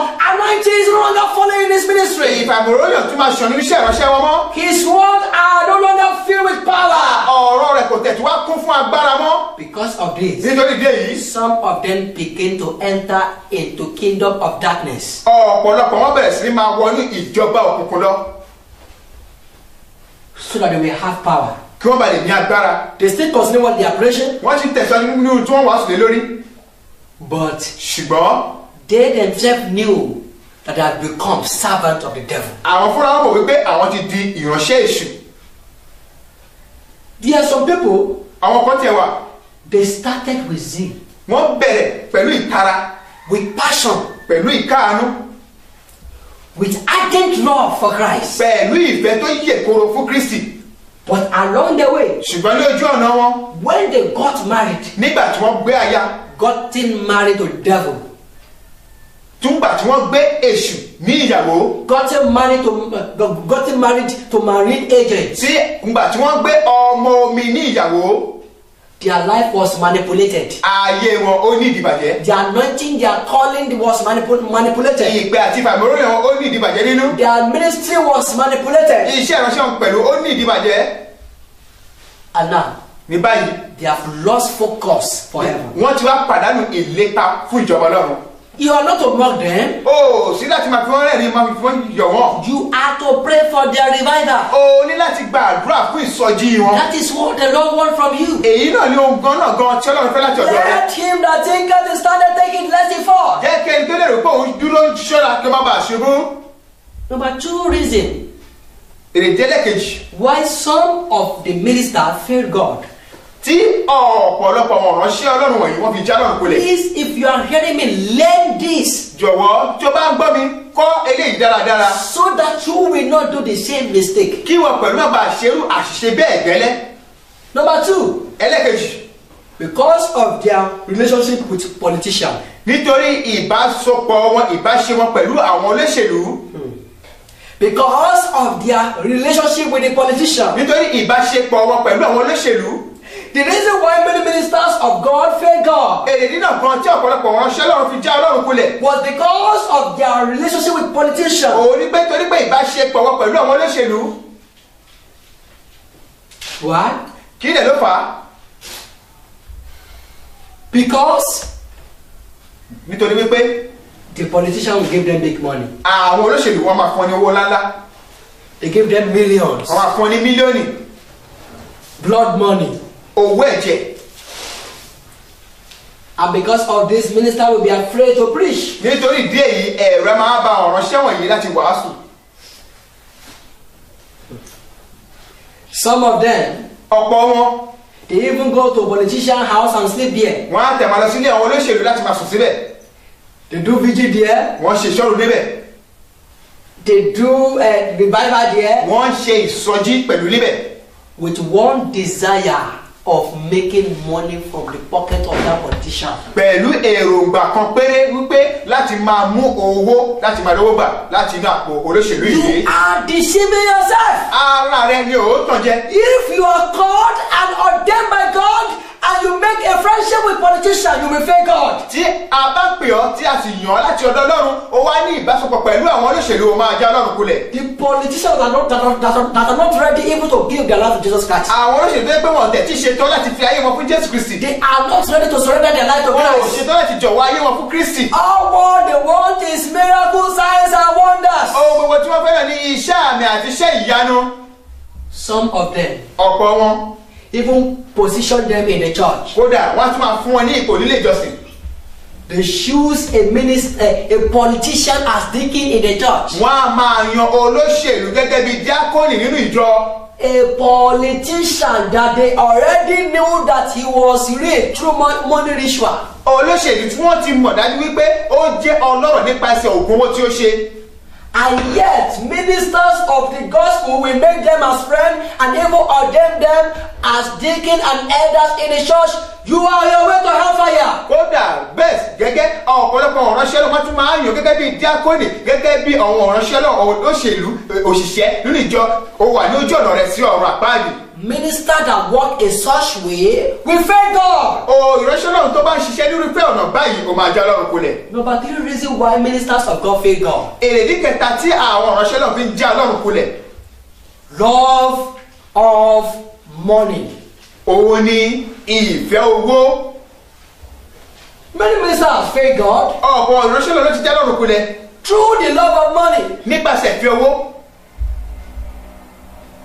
They are afraid to preach against ungodliness in the life of those who sponsor their ministries. Wọ́n á máa bẹ̀rù láti máa wàásù lòdì sí ìwà àìwà bí Ọlọ́run nínú ayé ìgbé ayé àwọn èèyàn tó ń fún wọn ní owó tó ń gbé wọn lárugẹ ní iṣẹ́ ìránṣẹ́ wọn. They are afraid of losing their reward of money in the life in the pocket of those who sponsor their ministry. Wọ́n bẹ̀rù láti pàdánù owó wọn nínú iṣẹ́ ìránṣẹ́ àwọn tó ń gbé iṣẹ́ ìránṣẹ́ wọn ní arugẹ. Because of this, they refuse to preach the truth. Nítorí díẹ̀ yìí wọ́n kùnà láti wàásù òtítọ́. Because of this, they cover some things which need to be exposed. Nítorí díẹ̀ yìí wọ́n á bọ ọ̀pọ̀lọpọ̀ kan tó yẹ kí wọ́n ṣí wọ́n á bò ó mọ́lẹ̀. Of such we fear God. Irúfẹ́ àwọn ènìyàn wọ̀nyí ọmọ ajá Ọlọ́run kulẹ̀. Of such we disappoint God. Irú àwọn wọ̀nyí ọmọ ajá Ọlọ́run kulẹ̀. If you are ministers of the gospel. Tí o bá jẹ́ ìránṣẹ́ Ọlọ́run ti ìyìn rere yìí. And because somebody is sponsoring your ministry and the person is not born again, you don't correct the person, you are on your way to hell. Nítorí pé ẹnìkan wá ń gbé iṣẹ́ ìránṣẹ́ rẹ̀ ní arugẹ kò dẹ̀ tí di àtúnbí kò tí gba Jésù ó wà lójú ọ̀nà rẹ̀ sí ọ̀run àpáàdì. Some of them. Ọ̀pọ̀ wọn. We put on earrings. Wọ́n á fi òrùka sí etí. Attachment. Yẹ̀wùyẹ̀wù sí orí. There are women we put on trousers. Obìnrin wọn máa wọ ṣòkòtò. There is someone a woman that put on jewelry, attachment, wearing trousers, giving money to their ministries. Obìnrin tó ń fi irun kúrò orí rẹ̀ tó ń forùka sí etí tó ń wọ ṣòkòtò a máa fún iṣẹ́ ìránṣẹ́ wọn ní owó. paying big money. A máa san owó ńláńlá. 3 million. Mílíọ̀nù mẹ́ta. 4 million. Mílíọ̀nù márùn-ún. 5 million. Mílíọ̀nù márùn-ún. And this minister already knew that this earring, this attachment will take this woman to hellfire, and they never said anything. Àwọn ọ̀ránṣẹ́ wọ̀nyí dẹ̀ mọ̀ wípé obìnrin yìí òrùka etí rẹ̀ ọ̀yẹ́wò tó fi kún orí ó máa múra sí ọ̀nà àpáàdì wọn ọ̀rẹ́ sọ fún wọn. Because they are afraid of losing their reward. Torí pé ẹ̀rù ń bà wọn láti má pàdánù èrè wọn. What shall it profit you if you gain the whole world and lose your own soul? Kí ló máa jẹ́ èrè rẹ tó bá jèrè gbogbo ayé yìí tó lè pàdánù ẹ̀mí rẹ? Somebody told me something. Ẹnìkan sọ nǹkan fún mi. That person was a prostitute before. Onítọ̀hún jẹ́ aláṣẹ́wó tẹ́lẹ̀. But along the way, ṣùgbọ́n lójú ọ̀nà God began to touch her. Ọlọ́run bẹ̀ sí fọwọ́ tọ́. She now said something that touched me. Ó wá sọ nǹkan tó fọwọ́ tọ́ mi. She said when she was still doing prostitute work. Ó ní nígbà tó ń ṣì máa ṣiṣẹ́ àgbèrè aṣẹ́wó sí tòun. Somebody, Ó ní pé ẹnìkan. a pastor, Pásítọ̀ dẹ̀ ni onítọ̀hún. popular pastor. Pásítọ̀ tí ìlú mọ̀ọ́ká. I will not mention his name. Mi ò ní dárúkọ rẹ̀. We called her Ó máa pè é. and said, Àwa wípé I need phone. mo nílò ẹ̀rọ ìbánisọ̀rọ̀. Can you send me phone? Ǹjẹ́ o lè fi ẹ̀rọ ìbánisọ̀rọ̀ ránṣẹ́ sí mi? And the pastor already know that this person is a prostitute. Pásítọ̀ yìí dẹ̀ mọ̀ wípé ẹni aláṣẹ́wó ènìyàn ni. Can you send me big phone? I need a phone of this one. Phone that will cost about 60-something thousand naira. Mo nílò ẹ̀rọ ìbánisọ̀rọ̀ ńlá láṣọ lè fi lè ránṣẹ́ sí mi. Ẹ̀rọ ìbánisọ̀rọ̀ tó yẹ pé ó máa ná ní ẹgbẹ̀rún bíi mẹ́rìndínláàádọ́rin. And they already know this person is a prostitute. Wọ́n lè ti mọ̀ pé ní iṣẹ́ aṣẹ́wó ló ń ṣe. This lady will go and fornicate. Obìnrin máa lọ láti lọ ṣiṣẹ́ àgbèrè. Committed a lot of immorality with several men. A ṣe ọ̀pọ̀lọpọ̀ ìfẹ́kúfẹ́ àgbèrè pẹ̀lú ọ̀pọ̀lọpọ̀ ọkùnrin. And this pastor will be saying, send suit to me. Pásítọ̀ yẹn dẹ̀ máa wípé fi ẹ̀rọ ìbánisọ̀rọ̀ ránṣẹ́ sí mi. Suit. Fi aṣọ súùtù ránṣẹ́ sí mi. Suit that will cost about 20,000 naira. Aṣọ tó yẹ pé ó máa ná gẹ́gẹ́ bí ẹgbẹ̀rún tó ní ọ̀nà ogún. Of such, they will fake God. Irúfẹ́ àwọn ènìyàn wọ̀nyí máa jẹ́ Ọlọ́run kulẹ̀. Because they are afraid of losing their reward. Torí pé wọ́n bẹ̀rù àti pàdánù èrè wọn. When the prostitute now became converted, Nígbà tí aláṣẹ́wò yìí tó wá jẹ́ nìyí padà tó gba Jésù. one day the pastor called her. Ọjọ́ kan pásítọ̀ yìí wá pè é. My sponge just got spoiled. Ẹ̀rọ ìbánisọ̀rọ̀ mi ó ṣe bàjẹ́ ni. Can you send me phone? Ǹjẹ́ o lè fi ẹ̀rọ ìbánisọ̀rọ̀ ránṣẹ́ sí mi? He said, no, I can't do that again. Ó ní rárá mi ò lè ṣe bẹ́ẹ̀ mọ́. These ministers of the gospel knew the truth.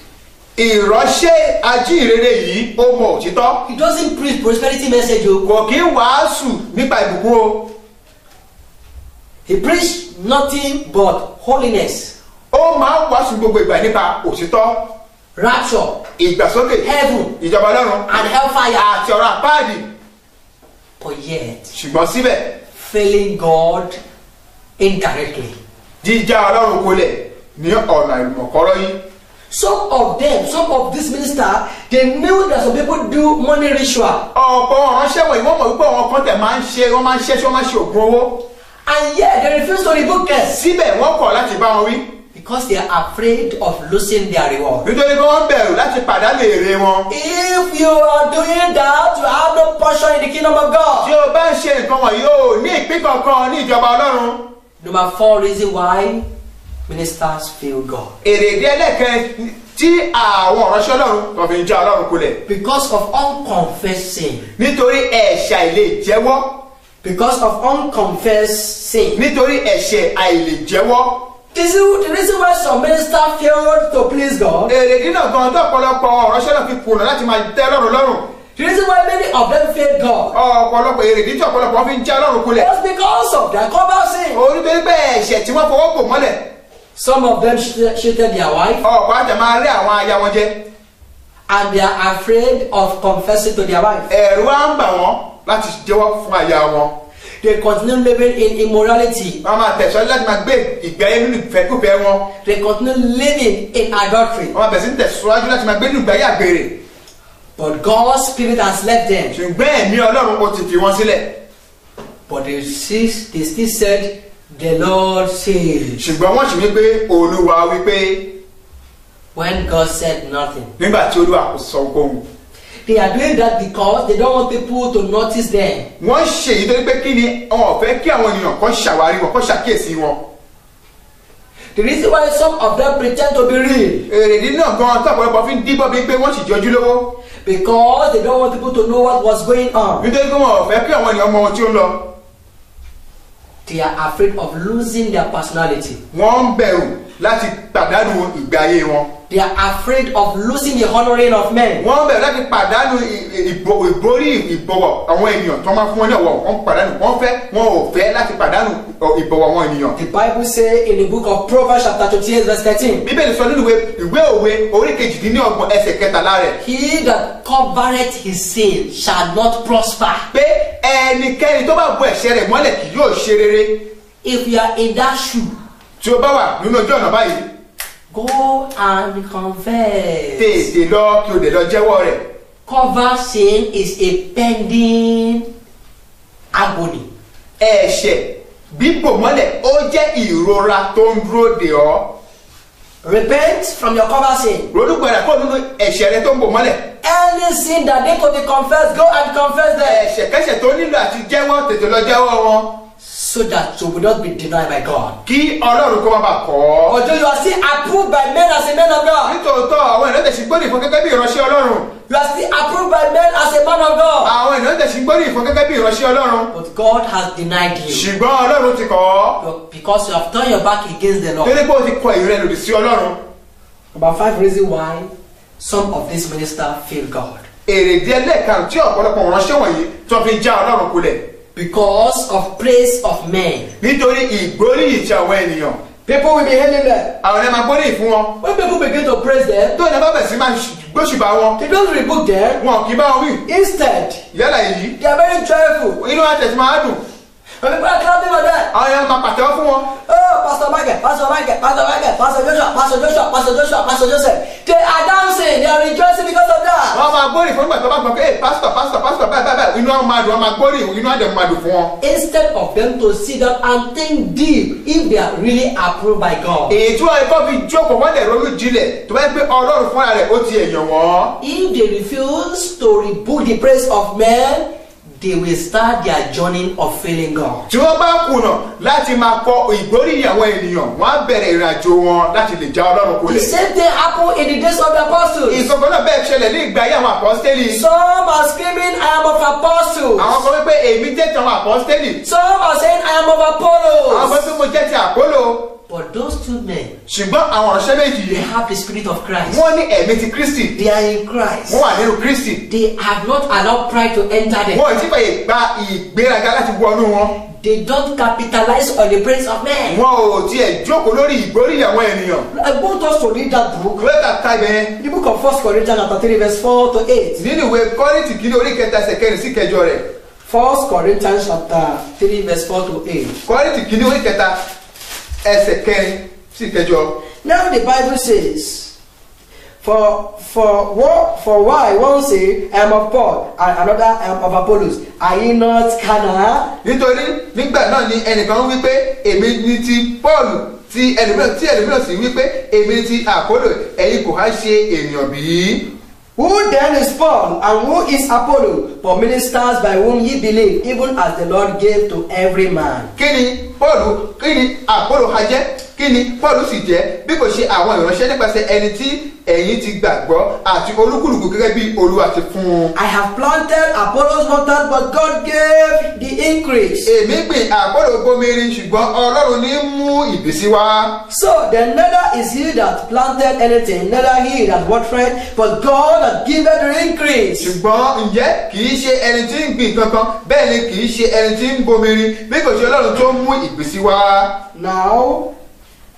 Now he that planted and he that watered are one, and every man shall receive his own reward according to his labour. Ǹjẹ́ ẹni tí ń gbìn àti ẹni tí ń bomirin ọ̀kan ni wọ́n já sí, olúkúlùkù yóò sì gba èrè tirẹ̀ gẹ́gẹ́ bí iṣẹ́ tirẹ̀. So the same thing happened in the days of the apostles. Bẹ́ẹ̀ nǹkan kan náà bẹ́ẹ̀ ṣẹlẹ̀ ní àkókò àwọn apostoli. Some are saying I am of Paul. Àwọn kan wípé mo jẹ́ ti Pọ́ọ̀lù. I am of Apollo. Èmi jẹ́ ti Àpólò.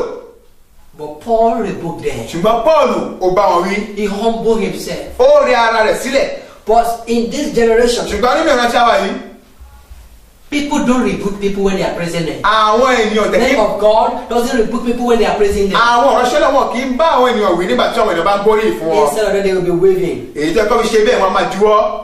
That's my man of God. Ìránṣẹ́ lọ́rùn mi nìyẹn. And this will be waving. Wọ́n dẹ̀ máa juwọ́. You will be joyful. Inú àwọn máa dùn. You don't know that they are bringing a coal of fire on you. Wọ́n ò mọ̀ wípé wọ́n ń wa ẹyin ẹ̀ṣẹ́ náà sí wọn ní orí. Failure to rebuke the praise of men. Kí kùnà láti máa bá àwọn ìgbóríyìn àwọn ènìyàn wí. This journey of disappointing God. Ó jẹ́ ìrìnàjò láti já Ọlọ́run kulẹ̀. Some will be saying, Pastor Peter knows how to preach more than Pastor Joseph. Àwọn kan máa gbé pásítọ̀ Peter ó mọ bá ti ń wàásù ju pásítọ̀ Joseph lọ.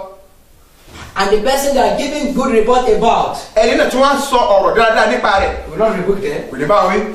He just be smiling. Akàmárẹ̀ rẹ̀ músẹ́. In his heart he will be saying, I know. Nínú ọkàn rẹ̀ máa gbé mọ́mọ́. People knows me. Àwọn ènìyàn dá mi mọ̀. I'm very popular. Mo jẹ́ tí ló mọ̀ ká. But ṣùgbọ́n. are you approved by God? Ìjọ Ọlọ́run ó gbóríyìn fún ọ. Because such thought has made God to deny you already. Torí pé irúfẹ́ èrò ọkàn báyìí ó ti jẹ́ kí Ọlọ́run kó kọ̀ ọ́ ná. Why can't we stop all this thing that is going on in the Christendom? Ilé tó o lè dé gbogbo nǹkan wọ̀nyí tó lọ ní ìjọba Kìrìsìtẹ́nì báyìí. I'm of deeper life. Mo jẹ́ ọmọ Deeper Life. And because of this I cannot help redeem. Nítorí dé ìmọ̀ lè rọmọ rìdíìmù I'm lọ́wọ́. of redeem. Mo jẹ́ ọmọ rìdíìmù. Because of this I cannot help deeper life. Nítorí mi ò lè rọmọ Deeper Life lọ́wọ́. I'm of Komoye. Mo jẹ́ ti Kómóyì. I'm of Porika. Mo jẹ́ ti Pọ̀ríkà. I'm of this. Mo jẹ́ ti eléyìí. I'm of that. Mo jẹ́ ti tọ̀hún. I'm of Adeboye. Mo jẹ́ ti Adébóyè. I'm of Olukoya. Mo jẹ́ ti Olúkọ̀yà. All this is a sin before the Lord. Gbogbo nǹkan wọ̀nyí jẹ́ ẹ̀ṣẹ̀ níwájú Ọlọ́run. You that you have allowed yourself to be instrument of the devil, you are on your way to hell. Ìwé tó lè fa ìgbẹ́rẹ́ láti jẹ́ irinṣẹ́ Sátánì wà lójú ọ̀nà rẹ sí ọ̀run àpáàdì. People say approve you as a Christian, but God has denied you. Àwọn oníṣègbọ́n ìfọ̀ gẹ́gẹ́ bí Kìrìsìtẹ́nì ṣùgbọ́n Ọlọ́run ti kọ̀ ọ́ sílẹ̀. And if any of these ministers never rebuke you, they too they are on their way to hell. Bí ẹnikẹ́ni náà ránṣẹ́ tí wọ́n bá dẹ̀ bá wí àwọn pẹ̀lú wà lójú ọ̀nà sí ọ̀run àpáàdì. And this has caused conflict in the Christendom. Èyí dẹ̀ ti fa ìrúkòrúdò nínú ìgbàgede I Kìrìsìtẹ́nì. am of this, I am of Mo that. jẹ́ ti eléyìí, mo jẹ́ ti tọ̀hún. I am of that, I am of Mo jẹ́ ti this. tẹ́lẹ̀, mo jẹ́ ti tọ̀hún. And because of this, there is no more love in Christendom. Nítorí dé ipò sí ìfẹ́ nínú ìjọba Kìrìsìtẹ́nì mọ́. May the Lord have mercy. Kí Olúwa kó ṣàánú. That is why Ìdí nìyí. the Lord is calling everybody to repentance. Olúwa ń pe gbogbo èèyàn sí ìrònúpìwàdà. Now, Báyìí, I have learned my lesson. èmi mo ti kọ́ ẹ̀kọ́ ti tèmi. Sometimes ago, Ní ìgbà kan sẹ́yìn, I don't rebuke people when they praise me. mi ò kì í bá àwọn èèyàn wí tó bá ń gbóríyìn fún mi. But one day, Ṣùgbọ́n ní ọjọ́ kan, the Lord teach me lesson. Olúwa ó kọ́ mi ní ẹ̀kọ́. When I finish a program, Nígbà tí mo parí ìpàdé kan, we went to the hotel to lodge. a wá lọ sílé ìtura láti farapamọ́ síbẹ̀. Then I went on my knee. Mo wá lọ sórí ekún mi. I said, Lord, Mo wí pé Olúwa, what is that few thing you are still having against my life? kí ni ohun náà gan kékeré tó ṣì nílòdì sí ayé mi? What is that thing that can stop me from going with you when Kí you come? lóhun náà gan tó máa jẹ́ kí n má bá ọ lọ nígbà tí o bá dé? I slept. Mo wá sùn.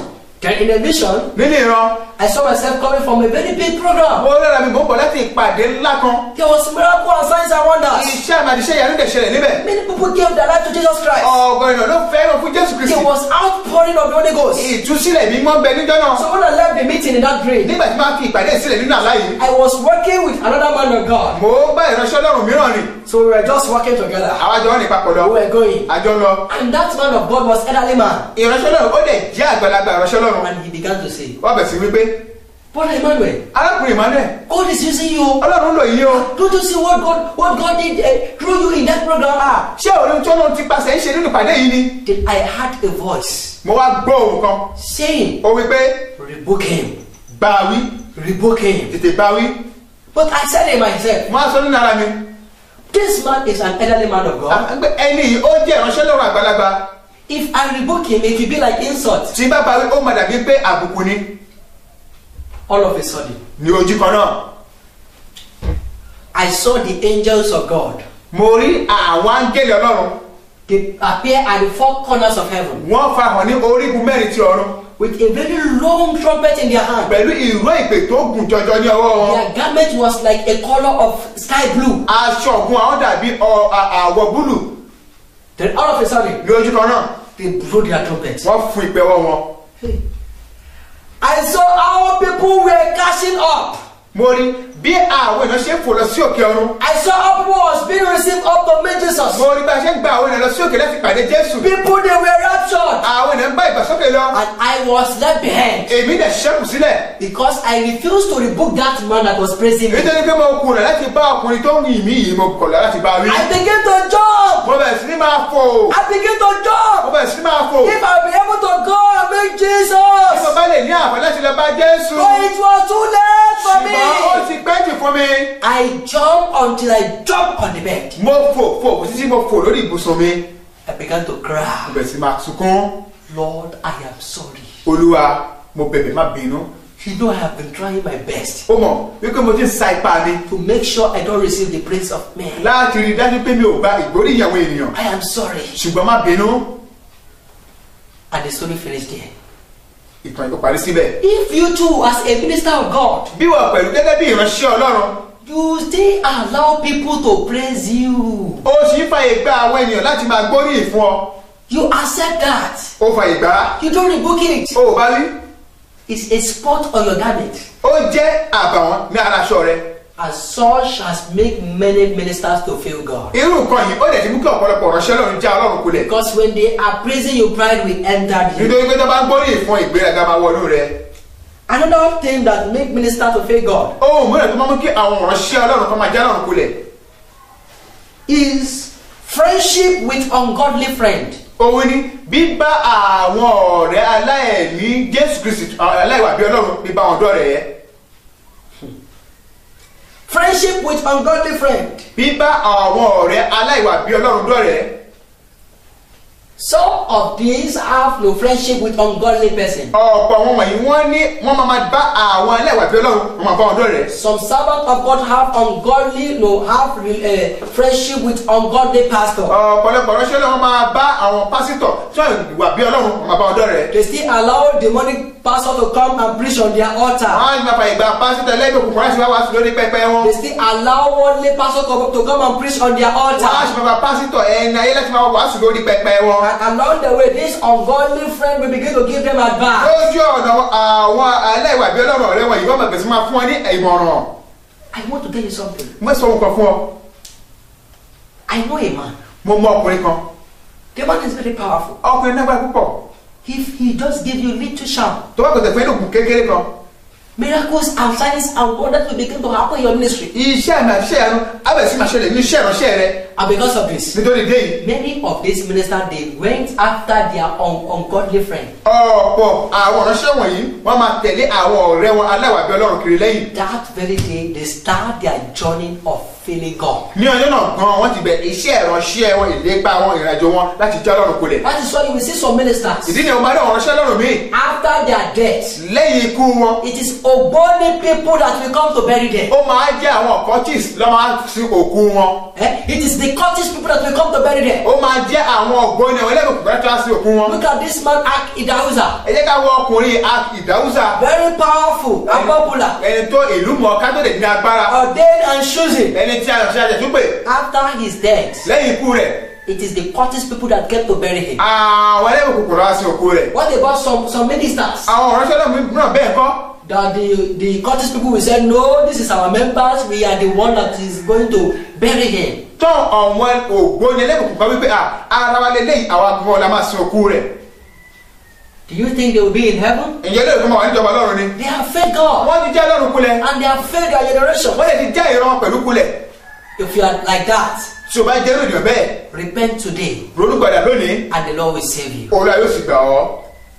Now, another one that the reason why many ministers fail God èrèdí mìíràn tí àwọn ọ̀pọ̀lọpọ̀ ránṣẹ́ náà fi máa ń já Ọlọ́run kulẹ̀. is because of compromising with their message. òun ni gbígbọ̀n jẹ̀gẹ́ nípa ìwàásù ọ̀rọ̀ wàásù wọn. They stopped preaching holiness wọ́n dẹ́ pàtó wàásù wà mímọ́. because they were tired of preaching bí holiness. wọ́n sún wọn láti wàásù wà mímọ́. They stopped preaching about righteousness and rapture wọ́n dẹ́ pàtó wàásù nípa ìwà òdodo àti nípa ìgbàsókè. because they have lost zeal for the rapture. wọ́n jọ fi pàdánù ìtara fún ìgbàsókè. And because of this, nítorí ìdí èyí many of them, ọ̀pọ̀ wọn they began to live a worldly life. wọ́n bẹ̀rẹ̀ sí máa gbé ìgbé ayé ayé.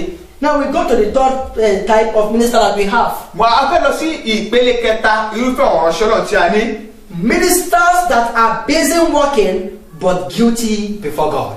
Àwọn ìránṣẹ́ náà fẹ́ pé gbogbo ìgbà ló máa fi ṣiṣẹ́ kárakára ṣùgbọ́n wọ́n ti dé ní ẹ̀bi ọ̀dọ̀ Ọlọ́run. Ministers that are busy working but guilty before God. Àwọn ìránṣẹ́ náà tó ń ṣiṣẹ́ kárakára ṣùgbọ́n wọ́n jẹ́ ẹni ẹ̀gbin ẹni èérí níwájú Ọlọ́run. These are the ministers that are called and ordained by God. Èyí ni àwọn ìránṣẹ́ náà gan tí Ọlọ́run pè tí ó dẹ̀ tún yàn wọ́n. God really chose them. Ọlọ́run yàn wọ́n ní tòótọ́. He was the one that told them to establish ministry or pastors. Òun náà church. Òun náà ló ní kó dá iṣẹ́ ìránṣẹ́ àbí ilé ìjọsìn sílẹ̀. They are busy traveling from one country to another. Ṣùgbọ́n gbogbo ìgbà ló máa ń lọ sí ìrìn àjò láti orílẹ̀-èdè kan sí orílẹ̀-èdè mìíràn. Today South Africa, tomorrow Jamaica. Ní orílẹ̀-èdè South Africa, ọ̀la orílẹ̀-èdè Jamaica. Today USA, tomorrow Germany. Ọ̀la orílẹ̀-èdè USA, ọ̀túnla orílẹ̀-èdè Germany. From England to Europe, from one country to another. Láti orílẹ̀-èdè kan bọ́ sí orílẹ̀-èdè mìíràn. They are busy preaching the gospel of Jesus. Wọ́n á máa wàásù ní gbogbo ìgbà nípa ìròyìn rere ti Jésù.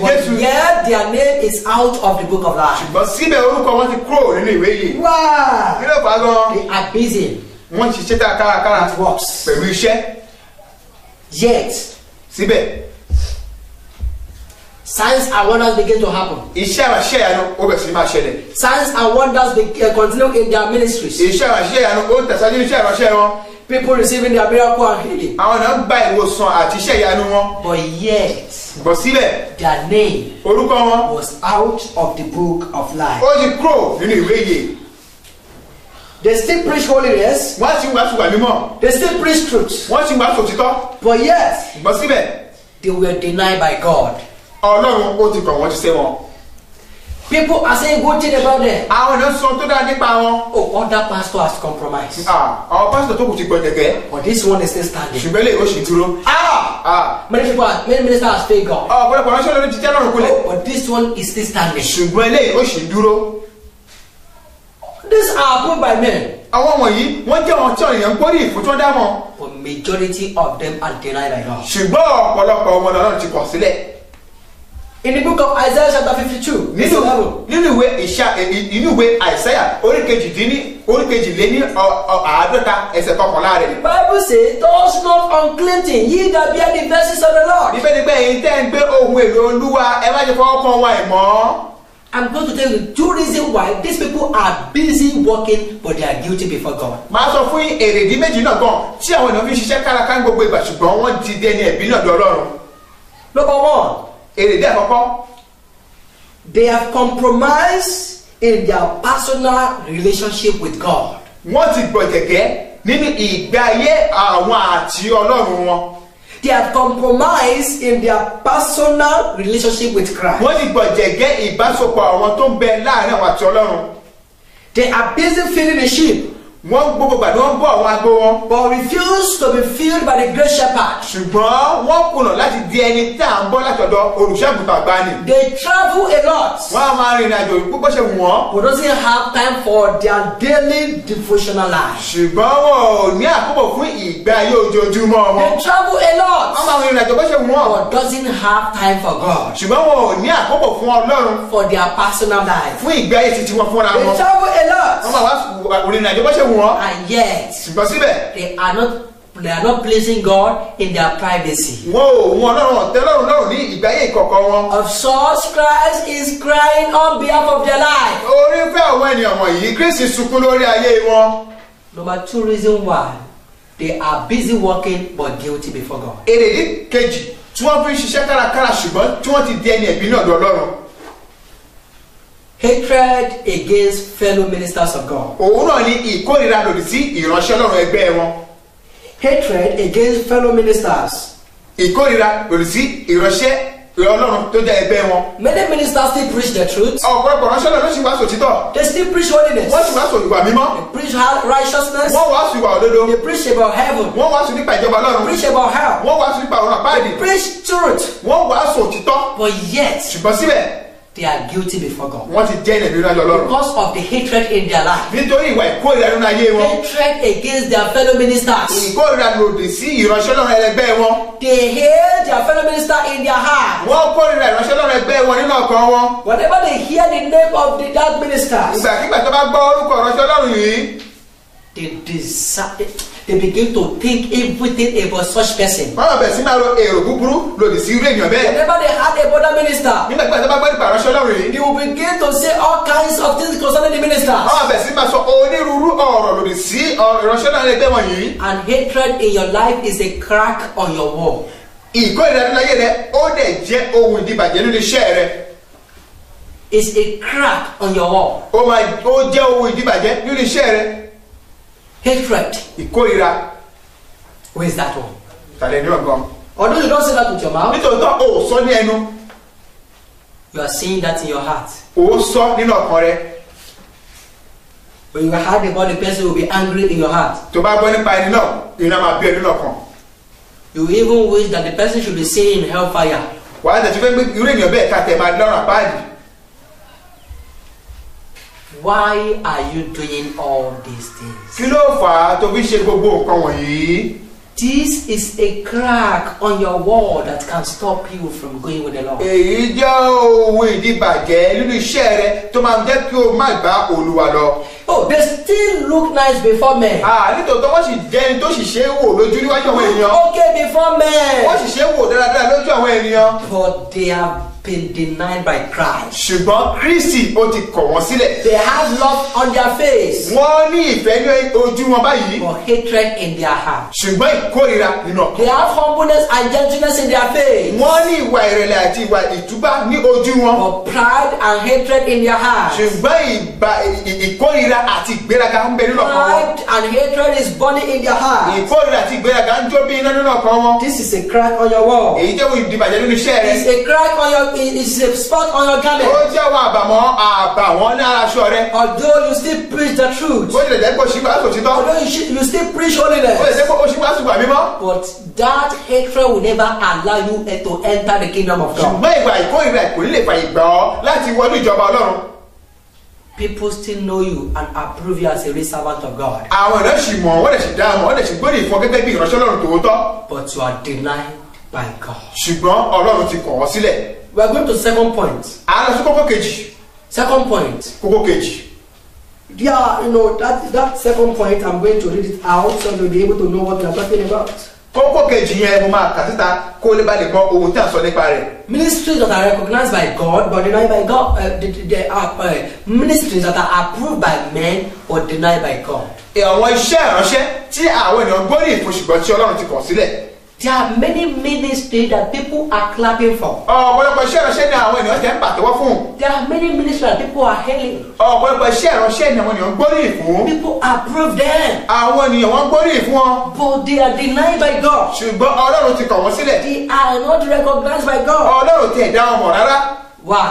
Kí lè ló fà á? They are not preaching the truth. Wọn ò wàásù òtítọ́. They don't preach true holiness. Wọn ò wàásù ìwà mímọ́ tó lè They kó. don't preach righteousness. Wọn ò wàásù ìwà òdodo. They don't preach about heaven. Wọn ò wàásù nípa ìjọba They Ọlọ́run. don't preach about hellfire. Wọn ò wàásù nípa ọ̀rọ̀ àpáàdì. They don't preach about reality of the great tribulation. Wọn ò wàásù nípa òkòrò nípa ìpọ́njú ńlá. They don't preach about the kingdom of God. Wọn ò wàásù nípa ìjọba Ọlọ́run. The thing they preach about is blessing and prosperity. Ohun náà tí wọ́n wàásù lé lórí ni ìbùkún àti àlàjá. Such ministries are not approved by God. Irúfẹ́ àwọn iṣẹ́ ìránṣẹ́ bẹ́ẹ̀ Ọlọ́run fọwọ́ sí wọn. Although they are approved by men. Ó tilẹ̀ jẹ́ pé àwọn ènìyàn wọ́n fọwọ́ sí wọn gbóríyìn fún wọn. They are the ministries that easily shed blood. Wọ́n jẹ́ àwọn iṣẹ́ ìránṣẹ́ tí wọ́n máa tètè ta ẹ̀jẹ̀ sílẹ̀. They use the blood of their fellow human being Wọ́n á máa lo ẹ̀jẹ̀ àwọn ẹlẹgbẹ́ wọn to become popular, láti di ẹni ìlú mọ̀ká, to become famous. láti di ẹni tí àwọn ènìyàn mọ̀. These types of ministers are not approved by God. Irúfẹ́ àwọn ìránṣẹ́ wọ̀nyí Ọlọ́run kò dá wọn kò mọ̀ wọ́n rí. And these types of ministries are not approved by God. Irúfẹ́ àwọn ìránṣẹ́ báyìí pẹ̀lú Ọlọ́run kò dá wọn kò mọ̀ wọ́n. Some of them shed innocent blood. Ọ̀pọ̀ wọn àti ẹ̀ máa ta ẹ̀jẹ̀ aláìṣẹ̀ sílẹ̀. They will use the blood of babies. Wọ́n á máa lo ẹ̀jẹ̀ àwọn ọmọ ọwọ́. They make baby to become soap. Wọ́n á máa mú kí àwọn ọmọ ọwọ́ di ọṣẹ. They bury pregnant women. Wọ́n á máa rí àwọn aláboyún mọ́lẹ̀. On their altar. Lórí pẹpẹ wọn. They bury cow. Wọ́n máa rí màlúù mọ́lẹ̀. Some 7 cow. Ọ̀pọ̀ jẹ́ màlúù, wọ́n máa rí màlúù méje sílẹ̀. The amount of the maggot that will come out from the cow is going to be the amount of the members that will come to the church. Ọ̀pọ̀lọpọ̀ ìdí tó bá ń jáde lára màlúù yìí máa jẹ́ iye àwọn ọmọ ìjọ tó ń wá sílé ìjọsìn wọn. Some of them bury pregnant women on their altar. Ọ̀pọ̀lọpọ̀ jẹ́ sí aláboyún mọ́lẹ̀ lórí pẹpẹ wọn. Many maggots. Ọ̀pọ̀lọpọ̀ ìdí that will come out from the body of that pregnant woman. Tó bá ń jáde lára obìnrin aláboyún yìí. Is the average and total number of those that will come to the church. Ó máa jẹ́ iye àwọn tó máa wá sílé ìjọsìn wọn. Some of them. Ọ̀pọ̀ wọn. Their ministry was funded on the blood. Iṣẹ́ ìránṣẹ́ wọn ó jẹ́ lórí ìpìlẹ̀ ẹ̀jẹ̀. It was funded on blood. Ó wà lórí ẹ̀jẹ̀. Blood of human being. Ẹ̀jẹ̀ ènìyàn. They killed their fellow human being. Wọ́n ń pa ènìyàn ẹlẹgbẹ́ wọn. Because they want their church to grow so fast. Wọ́n fẹ́ kí ìjọ wọn tètè dàgbà. These are the church that within 1 week you will see that they have TV station, they have been popular in everybody world. Àwọn ìjọ yìí ló máa rí wọn tẹ́ pé láàárọ̀ ọ̀sẹ̀ kan wọ́n á ti jẹ́ ìlú mọ̀ọ́ká káàkiri gbogbo àgbáyé. Even some of them will begin to give money to people freely. Kódà wọ́n tẹ̀sí máa bẹ̀rẹ̀ sí máa fún àwọn ènìyàn ní owó ní ọ̀fẹ́. Some of them will be giving food to the people. Ọ̀pọ̀lọpọ̀ máa fún àwọn ènìyàn ní owó oúnjẹ. One bag of rice. Wọ́n fún wọn ní àpò ìrẹsì. So they are using all many things to distract people. Wọ́n ń lo ọ̀pọ̀lọpọ̀ nǹkan láti máa kó ọkàn àwọn ènìyàn kúrò. To capture the attention of people. Láti máa gbé àwọn ọkàn àwọn ènìyàn kúrò ní ìgbèkùn. One mission. Pẹ̀lú iṣẹ́ wọn ìlépa kan. Of pretending to be angels of light. Pé láti máa díbọ́ láti jẹ́ áńgẹ́lì ìmọ́lẹ̀. We go to the third point. À ń lọ sí kókó ìkẹta. The pending rods. The pending voice of rods. Ohùn ìbínú tó ń dúró. Awaiting minister whose name are not found written in the book of life. Tó ń dúró de àwọn ìránṣẹ́ tí a kò lórúkọ wọn nínú ìwé yìí. The pending voice of rods awaiting ministers whose name are not found written in the book of life. Ohùn ìbínú tó ń dúró de àwọn ìránṣẹ́ tí orúkọ wọn ò sí nínú ìwé yìí. There is a voice of wrath awaiting any unfaithful servant of God. Ohùn ìbínú ń dúró de gbogbo àwọn ìránṣẹ́ Ọlọ́run.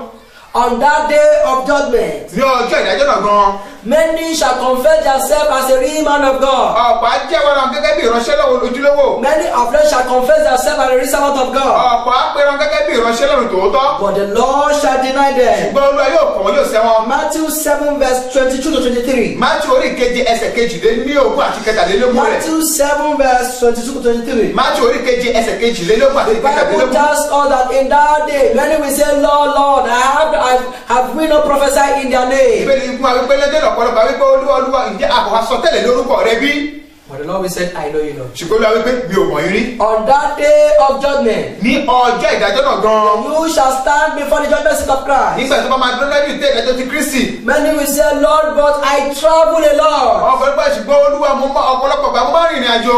The Lord will say, I never know you. Ṣùgbọ́n Olúwa wípé mi ò mọ̀ yín rí. Some will say, but Lord, I preach the truth.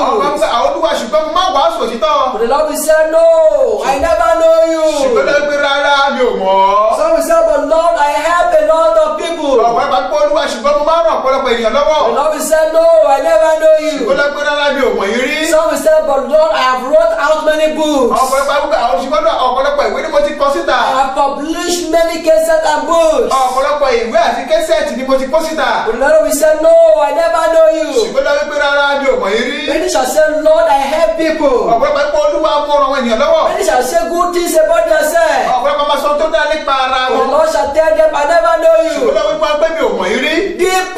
Depart from me. Ẹ kúrò ní ọ̀dọ̀ mi. Ye that walk in iniquity. Èyí tí ń ṣiṣẹ́ ẹ̀ṣẹ̀.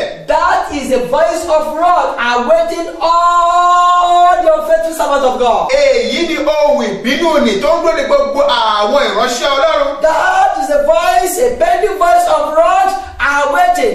Any minister, their name not anointed in the book of life. èyí ló wù mí lọ́rùn náà tó ń gbé gbogbo àwọn ọ̀ránṣẹ́ náà tí orúkọ wọn sí nínú ìwé yìí. The voice of the power. ohùn kúrò ní ọ̀dọ̀ mi. The voice of the power. ohùn ẹ kúrò ní ọ̀dọ̀ mi. Many shall hear the power from me. ọ̀pọ̀ yóò gbẹ kúrò ní ọ̀dọ̀ mi. Because their name are not found written in the book of life. nítorí pé a kò rí orúkọ wọn nínú ìwé yìí. Because they have allowed defilement in their life. torí wọ́n ti fa ìgbà ìdìbàjẹ́ nínú aṣọ They have been inú ayé wọn. they have been defiled. àti wọ́n ti dẹ́ ní There ìdìbàjẹ́. is a spot on their garment. àbàwọ́n bẹ lára aṣọ wọn. Because of this, nítorí ìdí èyí they were cast away. a lé wọn dànù. If they hear depart from me, tó bá gbókùn lọ́dọ̀ mi where will they go? níbo ni wọ́n máa lọ. Hellfire. ọ̀run àpáàdì. Eternal destinations. ibùgbé ayérayé. A place of fire. ibi iná. A place of agony. ibi ìrora. A place of weeping. ibi ẹkún. A place of eternal regret. ibi àbámọ̀ ayérayé. A place of torment. ibi ìjìyà. A place of torture. ibi ìdálóró. A place of memory. ibi ìrántí. You will remember all the evil that you have done on earth. o máa rántí gbogbo ìwà búburú tó ti ṣe ní ayé. The Lord is calling every minister into repentance. olúwa pè gbogbo àwọn ìránṣẹ́ Ọlọ́run sí ìrònúpìwàdà. Repent from your sins so that you will not hear depart after the end of your life. ronúpìwàdà kúrò nínú ẹ̀ṣẹ̀ rẹ kí wọ́n bá gbọ́ kúrò lọ́dọ̀ mi lẹ́yìn òpin ayé rẹ. You preach the gospel does not mean your name is written in the book of life. ó wàásù ìwà mímọ́ ìyẹn ò túmọ̀ sí pé orúkọ rẹ bẹ nínú ìwé yẹn. You preach the gospel of holiness and righteousness does not mean your name is written in the book of life. ó wàásù ìwà mímọ́ àti ìwà òdodo kò túmọ̀ sí pé orúkọ rẹ ó bẹ nínú ìwé yẹn. But faithfulness, holiness, righteousness is what writes your name into the book of life. ṣùgbọ́n ìwà òjò lóòótọ́ ìwà mímọ́ àti ìwà òdodo òun ló máa mú kí orúkọ rẹ kó wà nínú ìwé yìí. The Lord is warning you and calling you into repentance today. olúwa ń ṣe ìkìlọ̀ fún ọ lónìí ó dẹ̀ ń pè ọ́ sínú ìrònúpìwàdà rẹ lónìí. This is a call for repentance. èyí jẹ́ ìpè sí ìrònúpìwàdà. For every ministers of God. sí gbogbo àwọn ìránṣẹ́ Ọlọ́run. This is a call for repentance. èyí jẹ́ ìpè sí ìrònúpìwàdà. You are still living a sinful life. o sì ń gbé ìgbé ayé ẹ̀ṣẹ̀. You are still approved by men. àwọn ènìyàn ṣe gbóríyìn fún ọ. And yet God doesn't know you. síbẹ̀ Ọlọ́run ti ẹ̀ mọ́ rí. Repent today ronúpìwàdà lónìí. and the Lord shall save you. olùwà yóò sì gbà ọ́. Close your eyes for prayer. bí ojú rẹ fún àdúrà. You begin to talk to God. ọ̀rẹ́ sí máa bá Ọlọ́run sọ̀rọ̀. Father, I pray. bàbá mo gba àdúrà. I don't only want to be approved by men. bí o pọ̀ tẹ̀ fẹ́ káwọn ẹ̀ńtẹ̀ máa gbóríyìn fún mi nìkan. Give me the grace to be approved by you. ó ní ọ̀rọ̀ fẹ́ fún ọ fúnra rẹ kó lè máa gbóríyìn fún Give mi. me the grace to be approved by you. ó ní ọ̀rọ̀ fẹ́ fún ọ fúnra rẹ kó lè gbóríyìn fún mi. I don't want to fail mi you. ò fẹ́ já ọkùnlẹ̀. I don't want to disappoint you. mi ò fẹ́ já ọkùnlẹ̀. Shall we begin to pray? ẹ ká bẹ̀ sí máa sọ ní àdúrà. Talk to God in prayer. báwo sọ nínú àdúrà. Lord, I don't want to fail you. olúwa mi ò fẹ́ já ọkùnlẹ̀. I don't want to fail mi ò you. fẹ́ já ọkùnlẹ̀. I don't want to disappoint mi ò you. fẹ́ já ọkùnlẹ̀. I don't want to disappoint mi ò you. fẹ́ já ọkùnlẹ̀. Have mercy on me. ṣàánú fún mi. Have mercy on me. Ṣàánú fún mi. Have mercy on me. Ṣàánú fún mi. Give me the grace, the power to live to be approved by you. fún mi ní agbára tí o rẹ̀ fẹ́ láti máa gbé ìgbà yẹn tí o fi máa gbóríyìn fún mi. Bible says, study yourself to be approved by God. bíbélì pé ṣàpọ̀ láti fara rẹ̀ hàn níwájú Ọlọ́run. Study yourself to be approved by ṣàpọ̀ láti fara rẹ̀ God. hàn níwájú Ọlọ́run. You must be approved by Ọlọ́run gbọ́dọ̀ God. dá ọmọ. Tell the Lord, oh Lord, give me the grace to be approved by you. olúwa fún mi lọ́rọ̀ fẹ́ láti jẹ́ kí n dẹni ìdáhùn lọ́dọ̀ rẹ. Power to live to be approved by you. agbára láti jẹ́ kí n gbé ìgbà yẹn tó máa fi dá mi mọ̀. Passion to live to be approved by you. ìtara tí mo nílò láti máa gbé ìgbà yẹn tó máa fi dá mi Spirit mọ̀. and character and be happy to be lived by you. ìwà ìṣe àti ìtara tí mo nílò láti fi jẹ́ pé mo máa dá mi To mọ̀. be approved by you. màmá mi gbóríyìn fún mi. Oh Lord, give me. olúwa fi fún mi. Shall we begin to ẹ pray? ká bẹ̀ sí máa sọ ní àdúrà. Talk to God. in bá prayer. olúwa sọ̀rọ̀ nínú àdúrà. In Jesus Christ's name we pray. orúkọ Jésù Kristi ní agbára àdúrà. Lord, we thank you for today. olúwa dúpẹ́ lọ́wọ́ yín fún òní. We thank you for how you have teaching us your word. adúpẹ́ bẹ́ẹ̀ ṣe kọ́ wa ní ọ̀rọ̀ yín. Be thou exalted in Jesus' name. jẹ́ ní ìgbéga lórúkọ Jésù. For those who are hearing me or watching me, fún àwọn tó ń gbọ́ mi àbí tí wọ́n wò mí. I pray for you mo gbàdúrà fún yín. that you will never disappoint bẹ́ẹ̀ God. ò ní jẹ́ Ọlọ́run kulẹ̀. Starting from this moment, we will never fail God again. Látàkọ́kọ́ ìrọ̀ ìdíjà lọ́run kò lè mọ́. Power and the passion to be approved by God, receive it. Agbára àti ìta láti máa jẹ́ ìgbórí ìlọ́dọ̀ Ọlọ́run pẹ̀lú orúkọ Jésù. You have your decision to please God. Báyìí tó ní ìpinnu láti tẹ́ lọ́run lọ́rùn. The power to obey God, to honor God, to love God. Agbára láti gbọ́dọ̀ sọ́dọ̀ lọ́run láti ní ìfẹ́ Ọlọ́run. And to be approved by God. Àti pé kí ọ̀nà kó balẹ̀ gbórí ìfọ́. Receive it in the name of Jesus. Gbà lórúkọ Jésù. Thank you, Jesus, because I've answered. O ṣeun Jésù nípa ti dá a lóhùn. In Jesus Christ's name we are praying. Orúkọ Jésù ni a gba àdúrà. Amen. Àmín. Amen. Àmín. God wants you to be holy. God wants you to be righteous. God wants your heart to be pure. God wants your dressing to be okay. Heaven still requires holiness. And without this, woman shall see the Lord.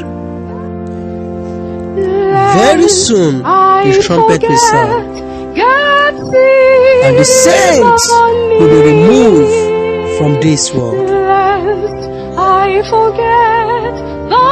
Holiness and righteousness is the visa to the kingdom of God. Your calling, your anointing, your title cannot give way for you to inherit the kingdom of God. Without holiness, no man shall see the Lord. Prepare in holiness, in sanctification, in purification, for the Lamb of God will come so soon. Join the overcomers group of Christ as you are going to listen to the message that will prepare you completely for the rapture. In this time around, there is no time to waste. Rapture is knocking at the door, at the heart of the earth. Join us as you listen to daily message that prepare you for the coming of the Lord Jesus. God wants you to be holy. God wants you to be righteous. He wants your heart to be pure, and He wants your dressing to be okay. Very soon, the trumpet will sound. How prepared are you?